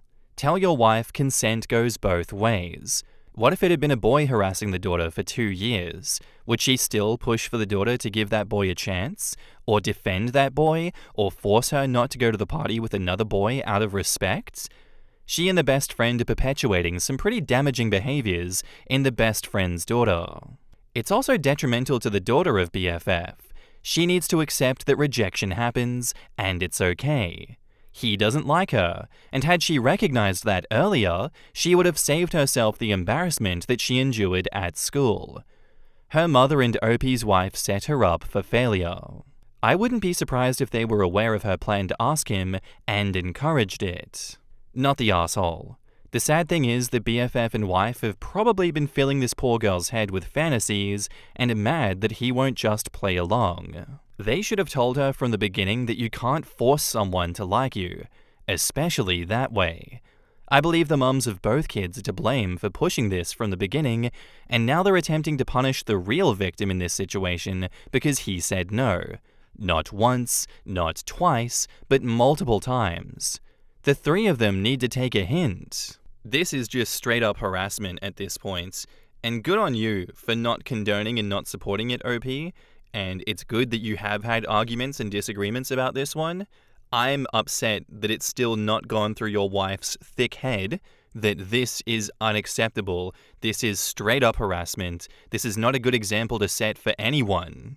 No one is winning in this situation, and the little mean girl circle going on between your wife and her best friend is just abhorrent. It's disgusting. Those two are not in high school anymore. This is not some matchmaker bullshit. You are genuinely toying with the emotions of both of your children. Those two are supposed to be protectors that set good examples for their children and show them how to navigate life effectively and healthily, how to set up boundaries, how to enforce them, but no. They're choosing instead to play out some little high school fantasy, and it definitely will have long-term effects on their relationships with their children, as well as their children's mental health. Like, if you can't be a safe harbor for them, who will give them good advice, who will protect them, Are you going to punish them for doing socially unacceptable things to others in the future, or are you just going to continue to enable it until they end up embarrassing themselves, embarrassing you, embarrassing their friends? Like, it's just so gross. It's not cool. I know I'm rambling. I know I'm jumping all over the place. But I just hate it. I just hate what those two are doing. Like, they are unfit parents right now, and they deserve the scrutiny that OP is giving them. So no, you're not the asshole for not supporting your wife's decision. And now, on to the update. Given the events of the past couple of weeks, I thought I would give an update. My wife did not come to the Halloween party. I took my son and his friend, and they had a great time. Unfortunately, they only came in fourth in the couple's costume voting. But after the party, tensions with my wife died down considerably. She still felt what I did was wrong, but she took a "what's done is done" attitude. The bullying at school has gotten more intense. Apparently, my wife's best friend's daughter confronted the girl who my son took to the Halloween party. That escalated the bullying from other girls, and 2 factions have formed among the girls in 2 grades over this, and it's gotten out of hand. See, this is the shit that happens when you don't put your foot down. Oh my god. Apparently, some accusations have been thrown around about cheating at my son by various girls. My son has been unbothered because all his truly good friends know the truth. Last Friday, we got a call from the school wanting to meet with us about the situation since my son was the source, their words, not mine, of the issues. We met with some of the administration and one of the teachers on Tuesday. They wanted my son to help the situation by defending my wife's best friend's daughter to their classmates. He refused and talked extensively about her harassing behavior over the past 2 years. They pushed against his description of her conduct, but we ended the meeting with my son promising to provide a list of her harassment over the past 2 years. On Tuesday evening, my son prepared the list and showed his mother and I. When my wife saw the list, it was like scales fell from her eyes. She got pretty emotional, apologized to our son, apologized to me, and we had a good group hug. She is now 100% on our side. She asked our son if she could share the list with her best friend, and my son agreed. My wife's best friend's response was to double down. My wife is going low contact for the time being. On Wednesday, we took the list to the school. It's a private school and has a strict code of conduct for students in and out of school, so there's a possibility best friend's daughter may have some type of punishment for her behavior. I took my son out of school for the day, and we hung out all day. Just dropped him back off at school today, so this is the update. Edit: I wanted to add something that I said in the comments. My mum for years was a counselor. One thing she taught me is that repentance and forgiveness are not events, but processes. Also that in order for a relationship to be restored, there must first be repentance from the wrongdoer. In light of that, a practice she had our family do was to write letters when one of us caused harm to another. The letter includes, in detail, 1. The wrong the person has committed, 2. The resulting harm that was done, 3. The immediate actions that will be taken to mitigate the harm, and 4. The long-term actions being taken to mitigate the harm and ensure the action is not repeated. My wife is currently working on her letter. The person who receives the letter can respond and request that additional actions be taken to address the harm done. My wife knows she is only at the beginning of the process, and that is going to take time. OP's wife's thoughts after reading their son's list regarding what has been done to him in the past 2 years. OP says, my wife told her best friend that until she is willing to apologize to us, to not contact us unless it's an emergency or parents' association business. Basically, a quasi-PTA for the school. Why isn't the school or police being involved in the bullying situation? OP says, a lot of my work involves working with domestic violence victims. Trust me, they won't give a shit that my son is being harassed by a girl that he is a foot taller than. The school isn't doing anything to my kid. He isn't in trouble in any way, and the police would literally not do a damn thing about this. They won't even go to or involve the school.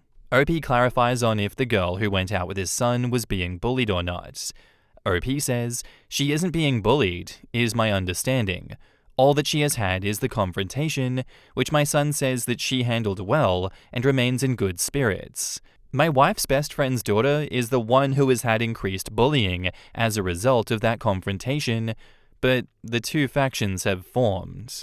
On how OP's son is responding to the girl harassing him, OP says, "Just to be clear, my son isn't being bullied or doing any of the bullying. He's pretty unbothered by everything going on." Nope, he is truly unbothered, based on his words and actions. We have regular check-ins about this, and he thinks that she is ridiculous and annoying, but he simply does not care. I'm like, are you sure? Are you completely positive that you don't want or need us to do more here? And he reiterates, no. He is very much unbothered. OP provides an example of his son's breakdowns of the harassment that caused OP's wife to change her reactions. OP says, "One incident that was particularly salient for my wife is something that happened the spring break of 2023. She had apparently forgot about this. Both of our families went away and did spring break together in Phoenix. One night, we planned for all the kids to go out, and us parents were going to do a PJ date night at our Airbnb. My son didn't want to go out, so the youngest daughter stayed as well. She took a bunch of pictures and posted to social media, I think it was Instagram. She captioned it, 'Date Night.' Apparently, a bunch of people at school saw it and called my son. He demanded she take it down, and she did. Our son told us when we got back, but my wife had forgotten about this incident."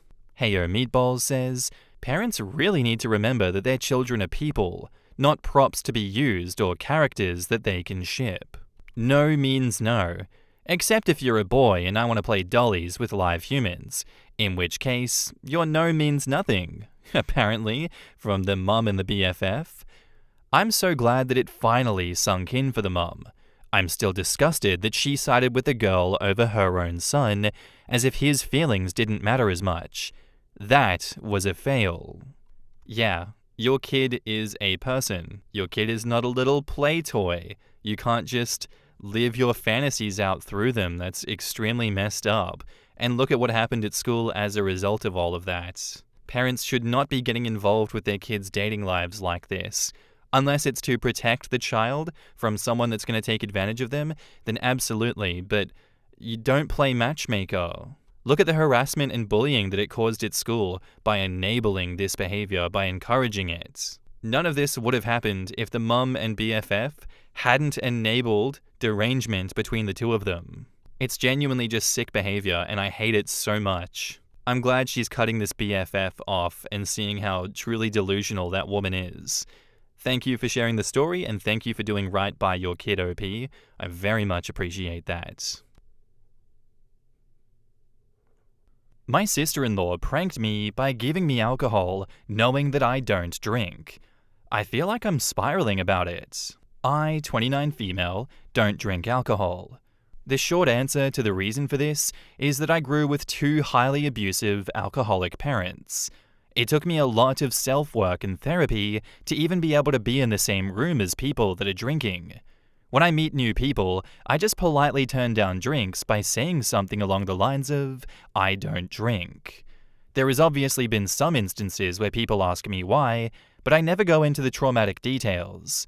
I've never had anyone push it onto me or anything. That's what makes what happened last weekend so bizarre. On the second Saturday of every month, my husband, 30 male, and his sister, 32 female, throw a cookout or something along the lines for all of their childhood friends. I've always thought that it was really cool that they stayed close with so many people, since I myself moved away from home and only stay in contact with one friend from school.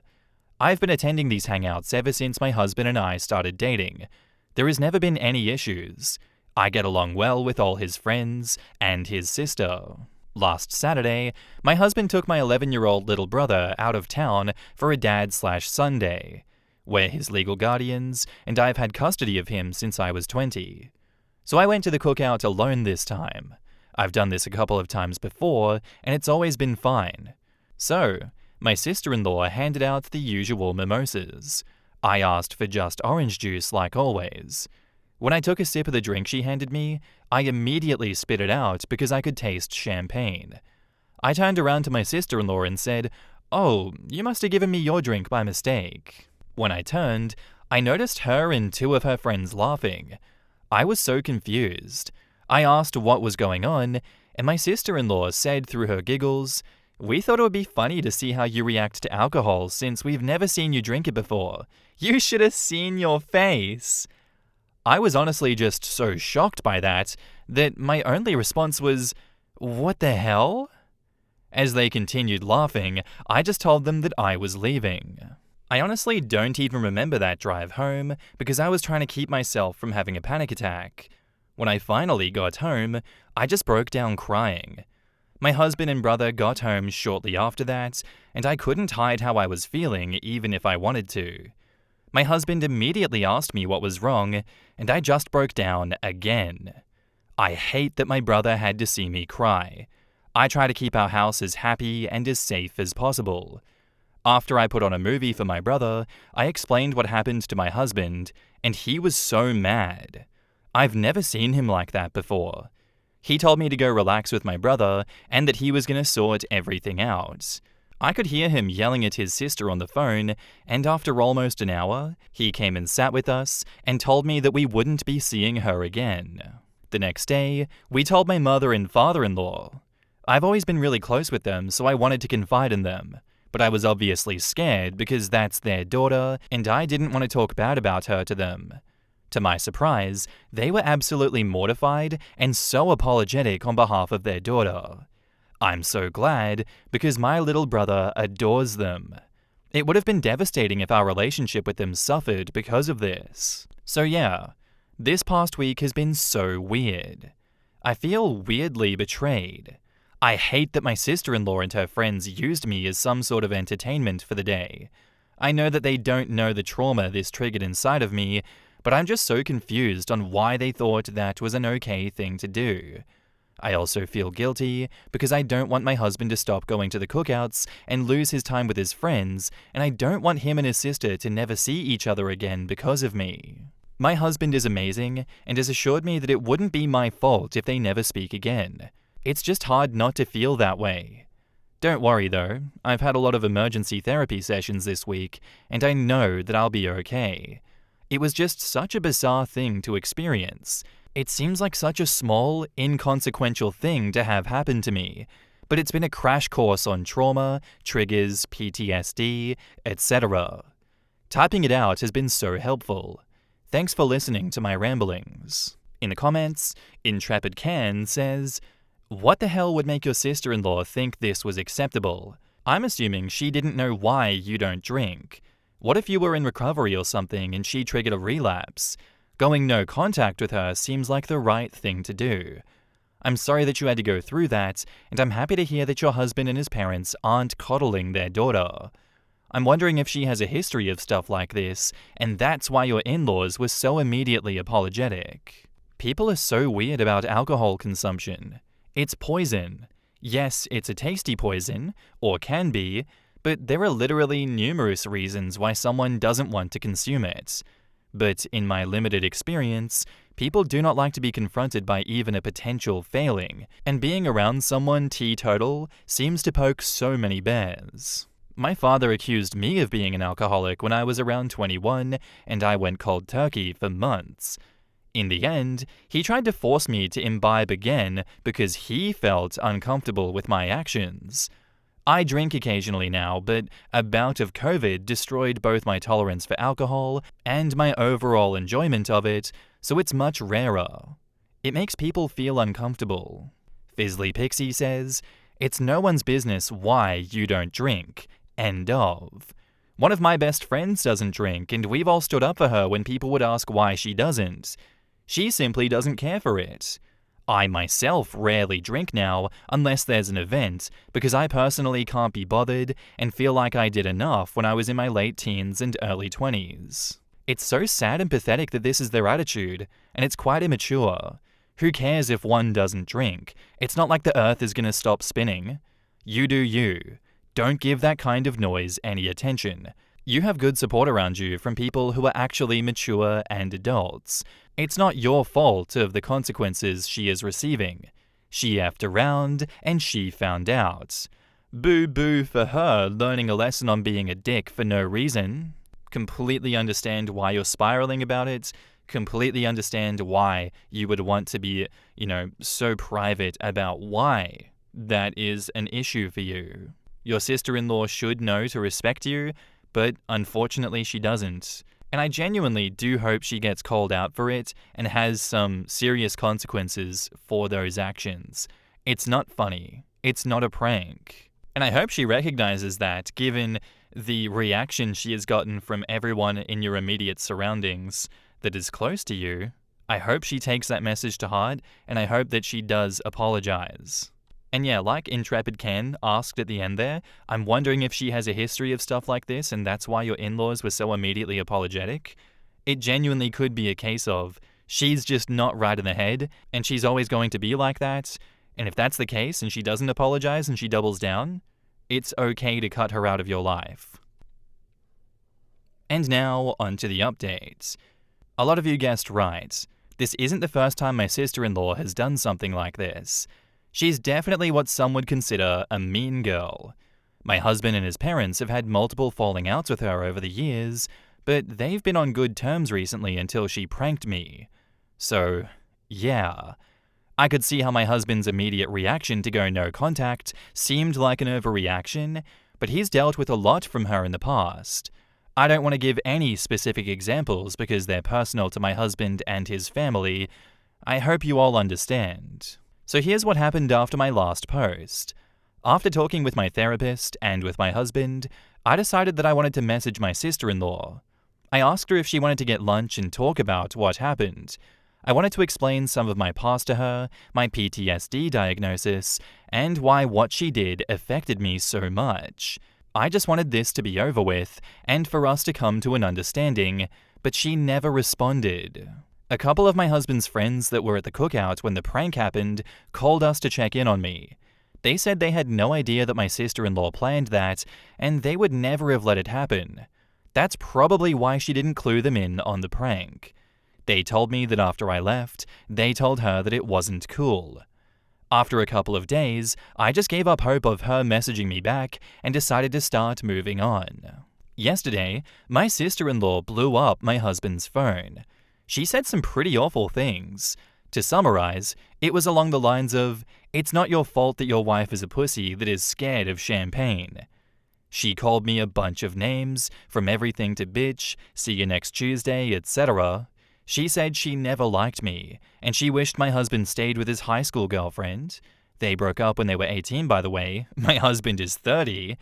And the worst thing that she said was, my husband was just doing charity by taking in a couple of orphans.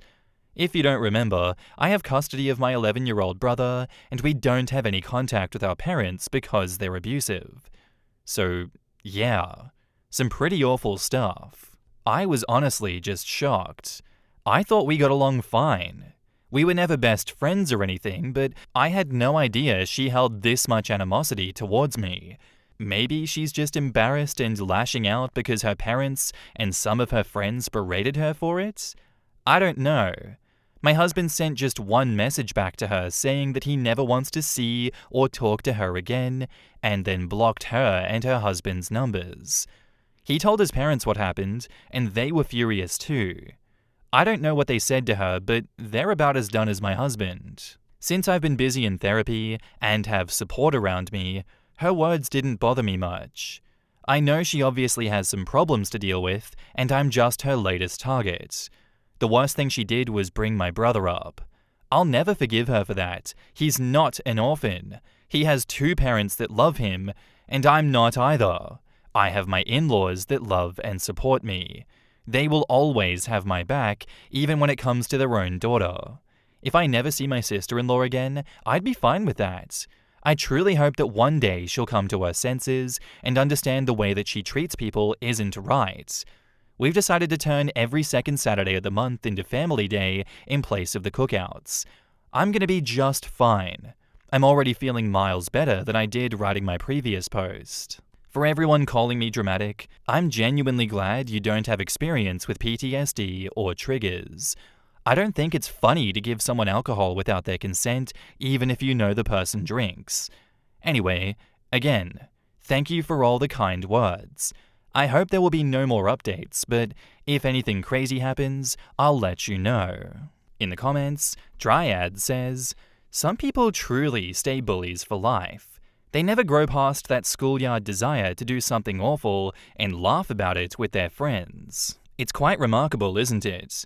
I'm never sure if these people are deeply unhappy and need to take it out on someone, or if they are really happy because they lack the bandwidth for introspection." Brewcat says, "My ex-husband was this way, and it came out in therapy that he was unhappy, but that he thought that everyone was or felt the same way, and that his above-average intelligence just caused him to be aware of the inherent misery of being alive.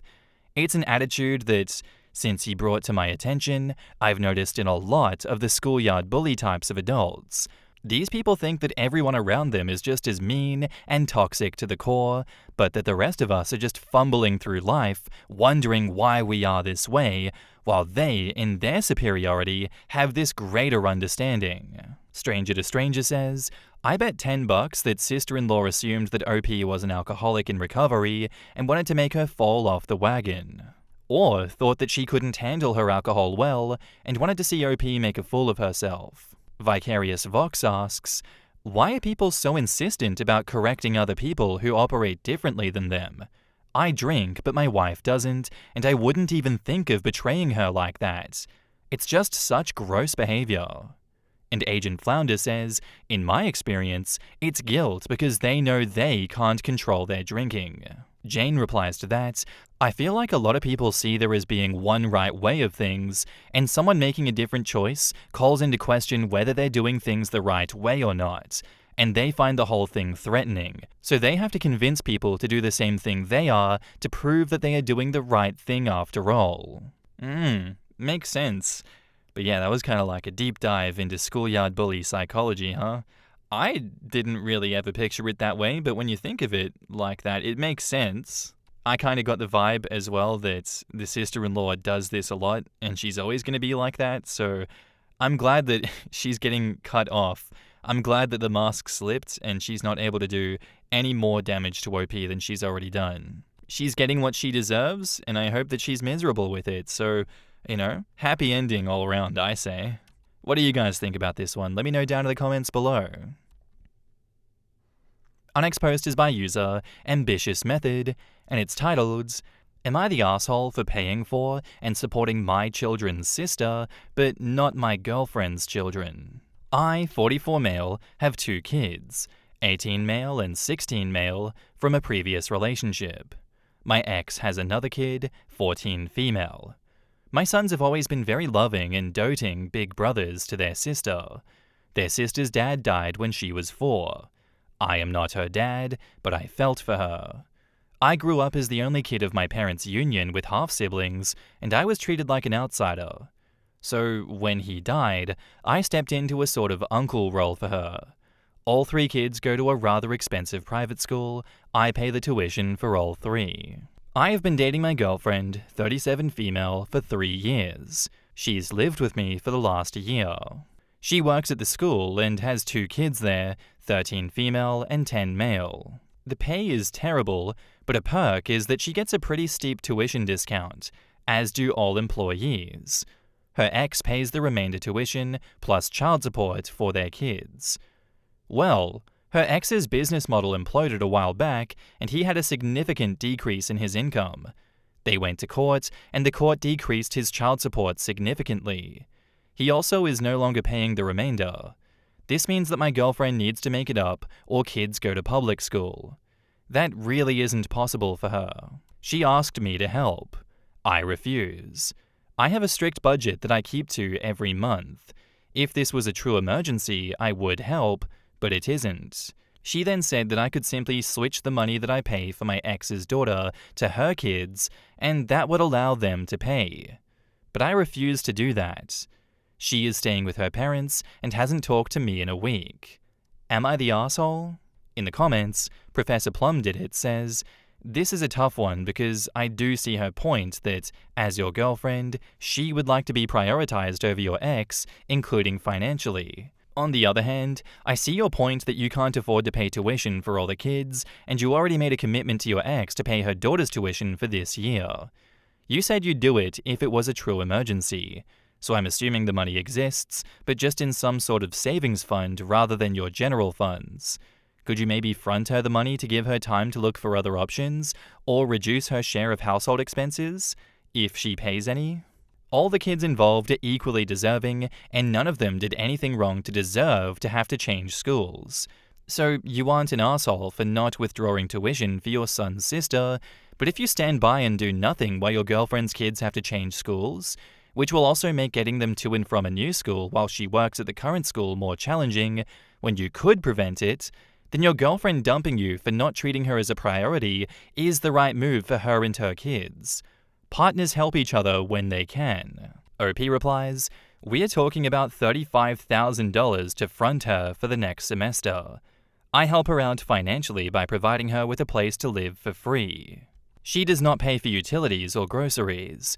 There is no practical way for her to pay me back. While I have it in savings, I have to be very careful with my savings as a small business owner. The cash flow in my business ebbs and flows. The savings is reserved for true emergencies, personal or business. I am not prioritizing my ex as I see it. This is my kid's sister, not simply my ex's kid. I am prioritizing my kids and teaching them to view and treat their sister like family." No Cockroach says, "It is not $35,000 for next semester. You could potentially be looking at 5 years for 13 female and 8 for 10 male. Assuming 2 semesters per year and school fees do not increase, and there's no way this happens, we're looking at slightly over $400,000 in total as a minimum. School fees are normally discussed separately in child maintenance and support because it's very expensive and not a necessity. Unless you're an extremely wealthy individual, you cannot afford to just pay private school fees for another child out of the blue. The consideration is not just the next year, but the child's education journey. Your girlfriend has to consider if her ex's income has dramatically changed permanently, then her kids have to go to public school, and they'll have to make lifestyle changes as well. If your girlfriend had stayed married, they would have had to pull the 2 kids from private school. You committed to pay for the kids' half-siblings' education, you budgeted for it. This was a commitment that she knew you had. She shouldn't have asked you to renege on this commitment and pay for her kids instead. Money is not an infinite resource for most of us, sadly. If the circumstances were such that you could only pay for private education for 2 kids, would your girlfriend tell you to pay for your kids or pay for her kids? Private education is very expensive. If the parents are happy to pay, it is their prerogative. If they cannot afford to pay, they should not ask someone else to pay. If a third party offers to pay, then accept that offer with grace, but if no offer is made, you should not demand. Not the asshole. Professor Plum Did It says, "Like I said, you aren't an asshole. But I get your girlfriend's perspective, especially given your last sentence, where it's clear that you have no interest in her kids being considered family by your kids. This is probably the end of the relationship, but to be honest, nothing you've said indicates that that would bother you very much, so no big deal, really." And OP says, "That is a major jump in logic. I started paying her tuition 8 years ago. I was explaining why I did it. I was not offering any commentary about the relationship between my kids and my girlfriends." Professor Plum Did It says, quote, "I am prioritizing my kids and teaching them to view and treat their sister like family. You said yourself that your priority is ensuring that your kids view and treat their sister like family, which is why you can't and won't help your girlfriend with her kids' tuition. Our actions reflect our feelings and our priorities, and your actions say that you don't see her kids as family and don't care if your kids do. If you did, your actions would reflect that, just like they reflect that you do care if they see their half-sister as family. I'm not saying that's wrong or makes you an asshole, just that it's obvious to everyone by your actions and your own stated priority that you aren't invested in joining families with her or teaching your kids to see hers as a family, and vice versa. And she sees that, which probably means the relationship is over. OP replies, "Again, another major jump in logic. My actions reflect that they have been with their sister for 14 years and she is blood and lived with her for that time. By nature, the relationship they have with kids they don't live with, who aren't even step-siblings yet, is going to be different. The hope is, as our relationship progresses, they get closer, and they have. But it is going to take time for them to have the relationship with those kids that they have with their sister. I know what it's like to try and force a sibling relationship in a blended family. It's a disaster." Professor Plumdidit replies, "But it's going to take time for them to have the relationship with those kids that they have with their sister. You stated that you started paying her tuition to teach them to see her as family. Do you not see the fact that you aren't paying their tuition teaches them the opposite? If you do one thing, pay tuition, to teach something, but then do the opposite, not pay tuition, it then teaches the opposite. In any situation, not just this one. If you don't teach them to see her kids as family, they won't. Just like you had to teach them to see their sister as family. It honestly will be better for her kids if your relationship ends, and I think she knows that. Her kids are going to be forced to change schools mid-year, leave behind their friends, classes, and everything they have ever known, school-wise, and adapt to a completely new location, teachers, students, etc. It's scary and intimidating, but it happens a lot to many kids, so it's not insurmountable. But if they stay living with you and your kids who get to stay at the old school, and will be talking about the people and things that happened there, that would be brutal on her kids. It would rub their noses in just how much they lost. They would end up feeling less than, and that's unhealthy. So if you don't want to pay their tuition, that is valid and that's okay. Just please end the relationship so that they can make a clean break and not have to live with people who, even though they wouldn't intend to, make them feel bad about their lives and remind them of their losses." OP replies, "First, my kids did not know for years that I paid her tuition. When it came for her to start school, they talked about how excited they were to go to school with her, what teachers she might have, etc. And she was equally excited to go to school with them. I didn't wave the tuition check in their faces and say, 'I'm paying your sister's tuition so you see her as family.' Rather, I did not want to divide between them where she went to one school and they went to another while being raised in the same house. And they have no idea how my girlfriend's kids' tuition is paid. If I paid it, I also would not wave around a tuition check talking about how I pay their tuition in front of her or my kids. Something you seem to miss, which I stated before, her kids and my kids do not live together. Her kids stay with their dad most of the time, although they have joint custody. Her kids are over on the weekends. My kids are almost never here on weekends because of jobs, girlfriends, and extracurriculars. My girlfriend couldn't afford a 2-bedroom apartment and was about to get evicted when she moved in. She still cannot afford a 2-bedroom apartment anywhere near the school, which means likely leaving and going to a different school district. Her kids have friends that go to the local public school here. When my girlfriend has had an emergency, I have stepped in. She needed a car, I bought her a car and put it in her name. Her daughter needed braces, I paid for it. But this is too big an ask. The whole reason that she's in this situation is her ex was highly leveraged in his business and personal life, so that when his business decreased, he could not meet this obligation to his kids. Paying their tuition, likely for the foreseeable future, puts me in the same position. This is just a terrible situation to be stuck in all of a sudden as well. And I guess they never really planned for it because I don't think it's something you particularly want to plan for. I can understand why OP has so much pushback on the commenter for what they're saying because we don't know the full story. We don't know the living situation and arrangements like that.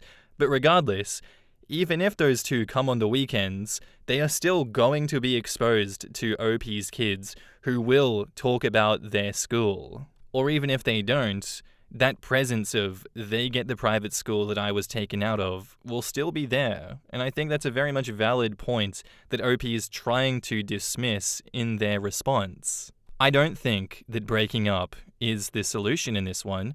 It is a solution, but I don't know if it's the right thing to do. I think most likely they're just going to have to go to public school, rearrange their life, and bite the bullet and kind of just deal with it. Because what other choice do they have? They're going to be going to public school either way. And now, onto the update. Well, one of the comments on the original post really struck a nerve with me. It talked about how my girlfriend's insistence that my kid's sister go to public school, but her kids cannot, really revealed her character. We've had some follow-up discussions. Basically, she insisted that my kid's sister isn't my family, so if anyone is going to benefit from my money, it should be my kids or potential stepkids. I told her that I think that she is being harsh to a child, and the fact that she can be so cavalier about a child who has only one parent makes me want to break up. So I made the decision to break up. She's moving out in a month.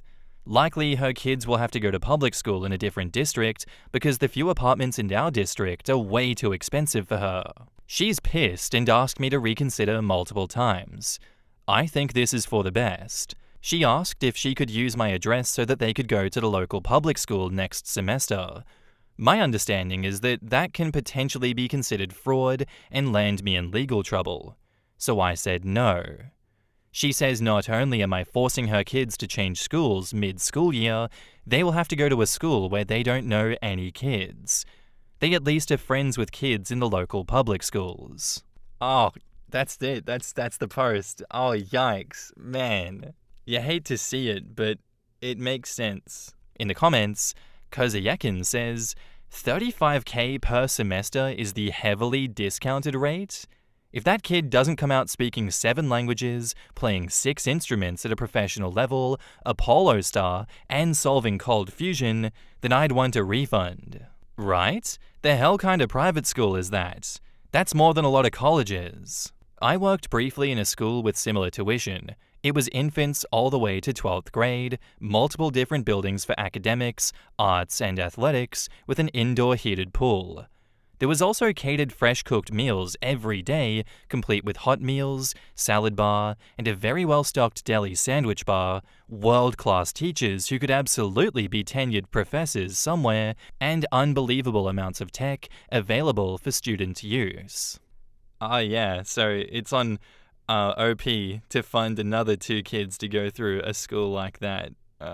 Fair enough, I can see why the breakup happened. I think it's for the best. You know, she was unreasonable. OP realized she was being unreasonable.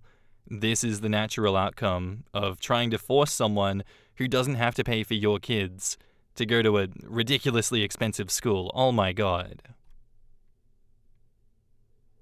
Am I the asshole here for leaving my boyfriend behind when I found out that he planned to have a traditional family? For context, I, 23 female, left the country 2 years ago just after college graduation. I also broke up with my ex, 24 male, because I didn't want to do long distance and our beliefs didn't align anymore. We both come from the same culture and dated throughout college, but while I wanted to move abroad and study further, considering the safety of women in my home country, his plans was that he would stay and take care of his family. We were both the eldest children of the family. Neither of us were technically willing to adjust. However, what made me dump him was that he just turned into a different person in the last few months of the relationship. He wanted me to act like a traditional woman if we were to have a proper family. He would constantly say things like, women have been historically adjusting for their loved ones, and you can say every single woman was unhappy about it? And why are you so selfish? Does our future not matter to you? Do you trust me enough to take care of you? And whatnot. Hell, he even got his mum and sister to call me and ask me if I was ready for them to talk to my parents about marriage. Luckily, my dad handled it because rejecting matches, especially if the couple dated beforehand, would cause a scandal in my community. It felt like I was the only one who had to sacrifice my happiness in the first place because of tradition. I also didn't grow up in a conservative family like him, and my parents told me to get the hell out of the relationship. I broke up with him, and our friend groups were merged, but everyone decided not to take sides, so there was no drama. I've been single for the last 2 years, and have traveled a lot, and I plan to get residency after a few years here. This was the first time that I went back home after 2 years, because my cousin just had a kid. I did not intend to see or call my ex, but I met up with my college friends, and most of them, including my ex, live in my hometown, so I knew to see all of my friends, I had to see him. It was so awkward, but we were both silent and just nodded at each other, and I thought that would be it. But one of his friends started talking about his fiancée, and he's a bit of an asshole, so he said, "Opie, I'm so glad you left him behind because you didn't want to be happy in our traditional families. Now another will get to experience the real meaning of family, joint Indian family." I just laughed it off awkwardly, and a couple of people shushed him. My close friends were very embarrassed and promised that both my ex and that guy would not be invited again. But my ex left me a text, as he's got a second number, about how his friend was just defending him because I was flaunting my new life when I obviously wanted my ex to be hurt by it, that I dumped him for just a better degree. I told him this was why I left you and blocked him. The thing is, I've been guilty about it for the last 2 years, and while I know I did the right thing for my career, maybe I should have tried not to hurt his feelings in such a direct way. I feel horrible for his fiancée, as both of them know that he doesn't love her. It was an arranged marriage, and I feel as though had I had a better approach, maybe another person wouldn't have added to the mix. I feel like I was a heartless person, as my ex says, in dumping them as I did, just because of our different beliefs. Am I the asshole here? In the comments, Fantastic Cabinet says, "Desi woman here, absolutely not the asshole. Of course that asshole wants a traditional family. He gets an unpaid bangmaid nanny out of it. Good on you for dodging that bullet and living your best life while some other woman wastes her life on him." Man Ray says, "Seriously, I clapped for her reading this. She's realized her own life with him ended when he expected her to be a cultural, stereotypical relationship. She escaped, but it's still kind of sad that he couldn't grow up. It was his one chance to have a real relationship outside of the confines of that rigid dogma. Kind of opportunity lost for both of them. Honestly though, where is his motivation? One of the biggest issues is that while we've raised our daughters to want more, we never taught our sons to expect less. He's probably going to be absolutely fine chugging through his life with his little woman. Sad for her that she's stuck with a man like that. That was my take on it too. He's the one who's going to have to face the fact that his own petty bullshit led to him losing the only real relationship he ever had the chance for. Not that I personally feel sorry for him, but... Key Advance says, "Not the asshole. You dodged a massive bullet. Traditional households are essentially households where women work full-time, do all of the housework, and all of the childcare. You aren't just responsible for your husband and children, you are also responsible for your in-laws, who will likely live with you. I've seen the women in my extended family live this lifestyle, and I know for sure that I would have never lasted." And yeah, OP was smart enough to get the hell out of there. That's commendable. She saw what was coming ahead of her. She sees everyone else living traditional lifestyles, and knows that's not what she wants. I have no sympathy for her ex. He deserved to be left behind. He's not changed. He just came back at her with the same bullshit. He deserves whatever misery he is going through. Sucks to be him, but when you have no self-awareness and no ability to reflect on your actions, these are the consequences of that. You know, not an asshole for putting yourself first, OP. And now, on to the update. I wasn't going to do an update. I just wanted to ask the internet, which is a stupid place to go, I know, but I needed a neutral opinion because people around me either hate my ex or hate me. I'm still at my parents' place, and I told my dad what happened at the gathering. He chalked it up to my ex being jealous and insecure, and he told me not to interfere and feel sorry for his fiancée because if she is marrying him, then she must know what she is getting into. After blocking my ex a couple of days ago, I actually managed to have the courage enough to ask him through a mutual friend to meet me. Again, I didn't go alone, and our mutual friend was there the entire time in case there would be a shouting match or a scene. We never had any closure after I broke up with him. I just left. And even though I told him why I was breaking up with him, I never addressed all of our problems. And when I fell out of love and how he started to feel like a suffocating presence because of his judgment towards my life choices. We met at our friend's house, and he apologized for his friend, and he said his friend was just being protective. I said I didn't care, and that I was sorry if I hurt him so badly that even after getting engaged, he was mad at me. I know many people may call me a doormat for saying sorry, but I did it for my peace of mind. I don't want to keep any regrets, not from my side. My ex did not scream, but he looked agitated and spoke for a while, and I listened. His main problem was not with me dumping him, but the fact that I have always flaunted that I was out of his league. For context, my family is technically well off, and my family has mostly liberal people, so not only are children in my family not taught that much gender roles, most relatives, including my parents, never approve of their kids marrying into a religious family. How that made me flaunt anything, I still did not get. To sum it up, my ex said that I made him feel like he was never good enough for me to marry him. I certainly didn't love him enough, or I'd compromise, and he has only felt inadequate our entire relationship because I acted like I was too good for his joint family, where wives and mothers are still expected to wake up at the arse crack of dawn because women. He also said that his fiancée will always respect his mum. I have never disrespected his mum before, by the way. And his mother said ultra-modern women do not make good wives. He also told me he felt like I keep on flaunting a picture-perfect life abroad, and he felt awful because he lost me because he was not born as privileged as I was, and he was stuck here. I didn't feel like I needed to explain anything more to him after he was done speaking.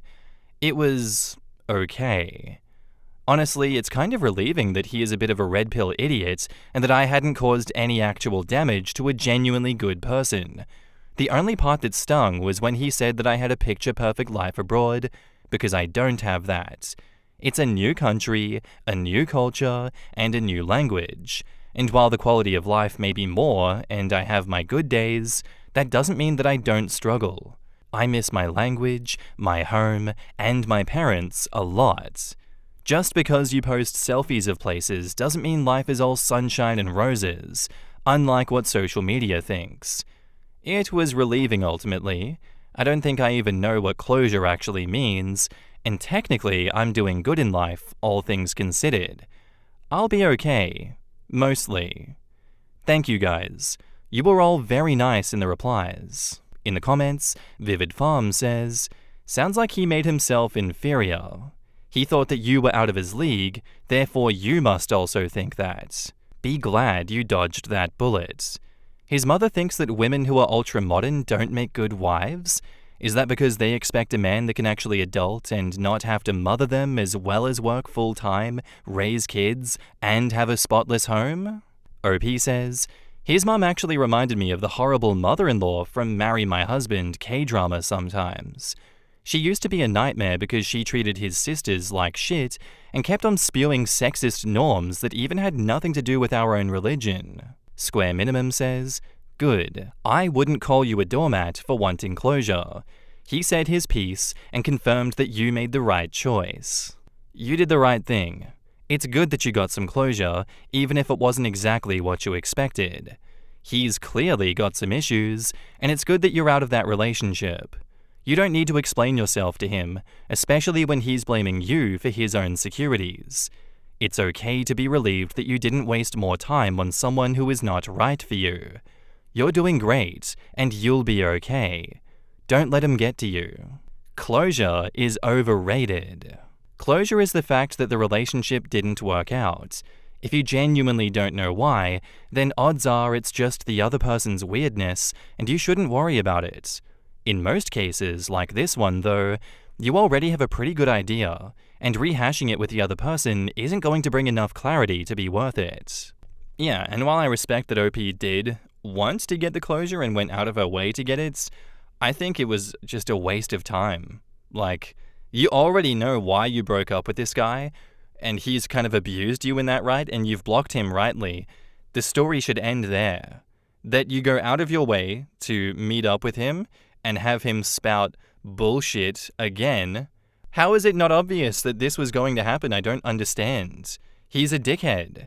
You don't waste your time or energy on this. You could have been spending that time instead with family and enjoying yourselves. I don't think OP gained anything positive besides the fact that, yep, now I know exactly why I broke up with him, and he's only gotten worse since then. Regardless, thank you for sharing your experience with us, OP. It was insightful, to say the least, that some people, in fact, get worse after a breakup, instead of having their hot boy summer, hot girl summer. Oh well, sucks to suck. I'd love to know what you guys think about this one down below. My wife's friend cheated on her fiancé at her bachelorette party. My wife doesn't think it's that big of a deal. Help? A few weeks ago, my wife went away to Miami for one of her best friend's bachelorette party. After she got back, I overheard a conversation between my wife and another one of her friends that was also at the bachelorette party. Long story short, the bride-to-be cheated on her fiancé while she was there. She met a guy at the club, took him back to her hotel, and they had sex. I was shocked. To me, this was a big deal. The wedding is in a few weeks. But my wife didn't think it was that big of a deal. She said she shouldn't have done it, but it was just sex with a guy that she'd never see again. Just one last fling before her friends settled down, nothing to call off a wedding for. I couldn't believe what I was hearing, and my thoughts immediately turned to my wife's own bachelorette party. She went to Vegas for the weekend with the same group. If she didn't think it was a big deal, did she hook up with someone while she was there? She swore on the life of our daughter that she didn't. She admitted to dancing and flirting, but nothing more. And this led to a larger conversation on her thoughts on emotionless sex. Another shocker was that she admitted that if I was the type of guy that would be okay with her sleeping with other guys, that she would probably do it. She knows I wouldn't be okay with it, so she has never brought it up. She again said that sex isn't love, and that she has always been able to sleep with men and not get attached. Her friend thinks the same way. Now, I'm not thinking about divorce, but I feel like my entire world has been turned upside down. What does everyone think? Edit, I wanted to add one more thing that gives a little more insight into her thinking. She mentioned that if I had an affair that was purely physical, she would be able to forgive me. But if it was emotional, then it would be over. I'm the complete opposite. If my wife had an emotional affair, I would see it as something I could fix. I don't know if that's just a guy thing or not. In the comments, Terra Sabbath says, "One last fling." I'd be asking, were there others? Why ask? Do you actually think that she would be honest without being confronted with proof? Not even one bit. OP tipped his hand on finding out though. If he approached it feigning the same sentiment about emotionless sex, he might have gotten admission out of his wife. If it's no big deal, why hide it from her future husband? The argument falls apart right there. That, and that OP is going to come back to the comments section with everyone on Reddit telling him that it's pretty obvious his wife has cheated on him at some point.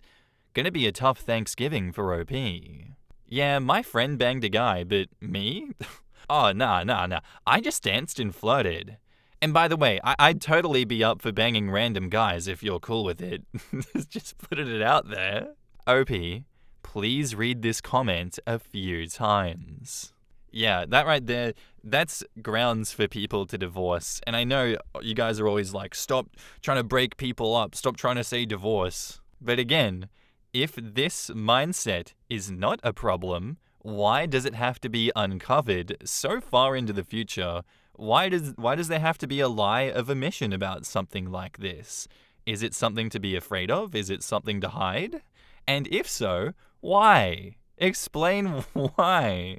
Oh, because you know that your partner's not going to be cool with it? Then you know what? I don't blame your partner for leaving you if they find out about it and when they find out about that. I really feel like OP's wife is trying to downplay this entire situation to him because what I'm hearing is craziness. None of this is cool. Her saying, oh yeah, I'd totally be down to bang other guys if you want me to. You know your husband. You know his thoughts on that. You know that's not cool. Don't throw that in here. To me, that's genuinely just asking to start an argument. Like, where is she getting off on this? What's going on? I think the help you need right now, OP, is to sit her down, have a longer talk about this, and potentially go to marriage counseling and sort this out. And now, on to the update. Anyway, many of you told me to tell the fiancé. I debated it, but another one of my wife's friends, let's call her Claire, who was also at the Bachelorette weekend, beat me to it. The whole scene was quite dramatic from what I heard. My wife and Claire were over at the house of the friend who cheated, let's call her Wendy. When the fiancé came into the room, Claire said to Wendy that she needs to tell him now or she will. The fiancé pretty much knew what she meant and basically broke down. There was a lot of screaming and crying. The fiancé took it really hard, and as of now, the wedding is off. I'm shocked. I'm so surprised. My wife looked shaken when she came home. She ended up apologizing for making light of the situation, given how much pain it caused the fiancé. I told her no shit. And she admitted that her views on this were obviously much different than most people. She gave me a hug and said that she would never be able to live with herself if she hurt me like that. Oh, now she gets it, As for what happened on her bachelorette, Claire was present for my wife's bachelorette as well. Claire and I have also been friends for years. I met my wife through her, actually. So it stands to reason that she would have definitely told me if my wife slept with another guy during her bachelorette. So I suppose I'm satisfied for now. In the comments, Buddy Inevitable says, your wife sounds somewhat low empathy, but I suppose if this concrete event of seeing others' significant distress and pain over infidelity taught her some empathy and compassion, that's a good thing. I would store this memory in your mind though, as she doesn't have a solid moral compass, clearly. The status update is very dramatic, but it doesn't get at the issue of whether OP and his wife have defined cheating and set boundaries in their own marriage. It is doubly important that they do this, since OP's wife doesn't seem to be on the same page as him. Good point. But I will say this is a clearly monogamous relationship, and obviously, banging a random dude and lying about it while you're in a monogamous relationship is cheating. So, your wife had to have a front row seat and experience firsthand the devastating effects of cheating in order for her to finally understand why cheating is wrong, horrible, and cruel. That is still hella sus. I would never look at my wife the same way again. But if you guys are able to work past it, then all the more power to you. I hate that I agree with the sus part. Did she say she never cheated, or only that she didn't want to hurt you that way? Because if she cheated, she could avoid hurting you by never telling you? I would still have a look at the phone bill and messages. Have a heart-to-heart with Claire too. Claire is the hero here. Yeah, and I still think it would be wise of OP to have a private conversation with Claire and reveal what his wife said, including the apology, just to be sure. I can't imagine that she didn't realize how awful her feelings were until after she saw her friend's relationship implode. I'm jaded enough to believe that her apology was forced because OP would have heard about the wedding being off and why eventually. She just wanted to get ahead of it. I completely agree. I completely agree with that. There's no way that was a genuine apology. That was some crocodile tears kind of a energy if I ever saw it myself. It's just screaming bullshit. That whole, oh my god, oh now I realize that cheating is wrong and I'd never do anything like that to hurt you. I love you so much. I don't trust you anymore. I don't even know who you are. How can you say one thing and stand by it that completely disregards normal monogamous relationships and then see the consequences of those actions and be like, wow, I really don't like the consequences of those actions. Man, I gotta change real quick. I'm gonna parrot that. Go talk to Claire. I would need the full story from Claire in full confidence because it would take quite a bit to get my trust back after experiencing something like this. There's just too many red flags popping up everywhere. No thank you. All the best going into the future, OP. Good luck with that.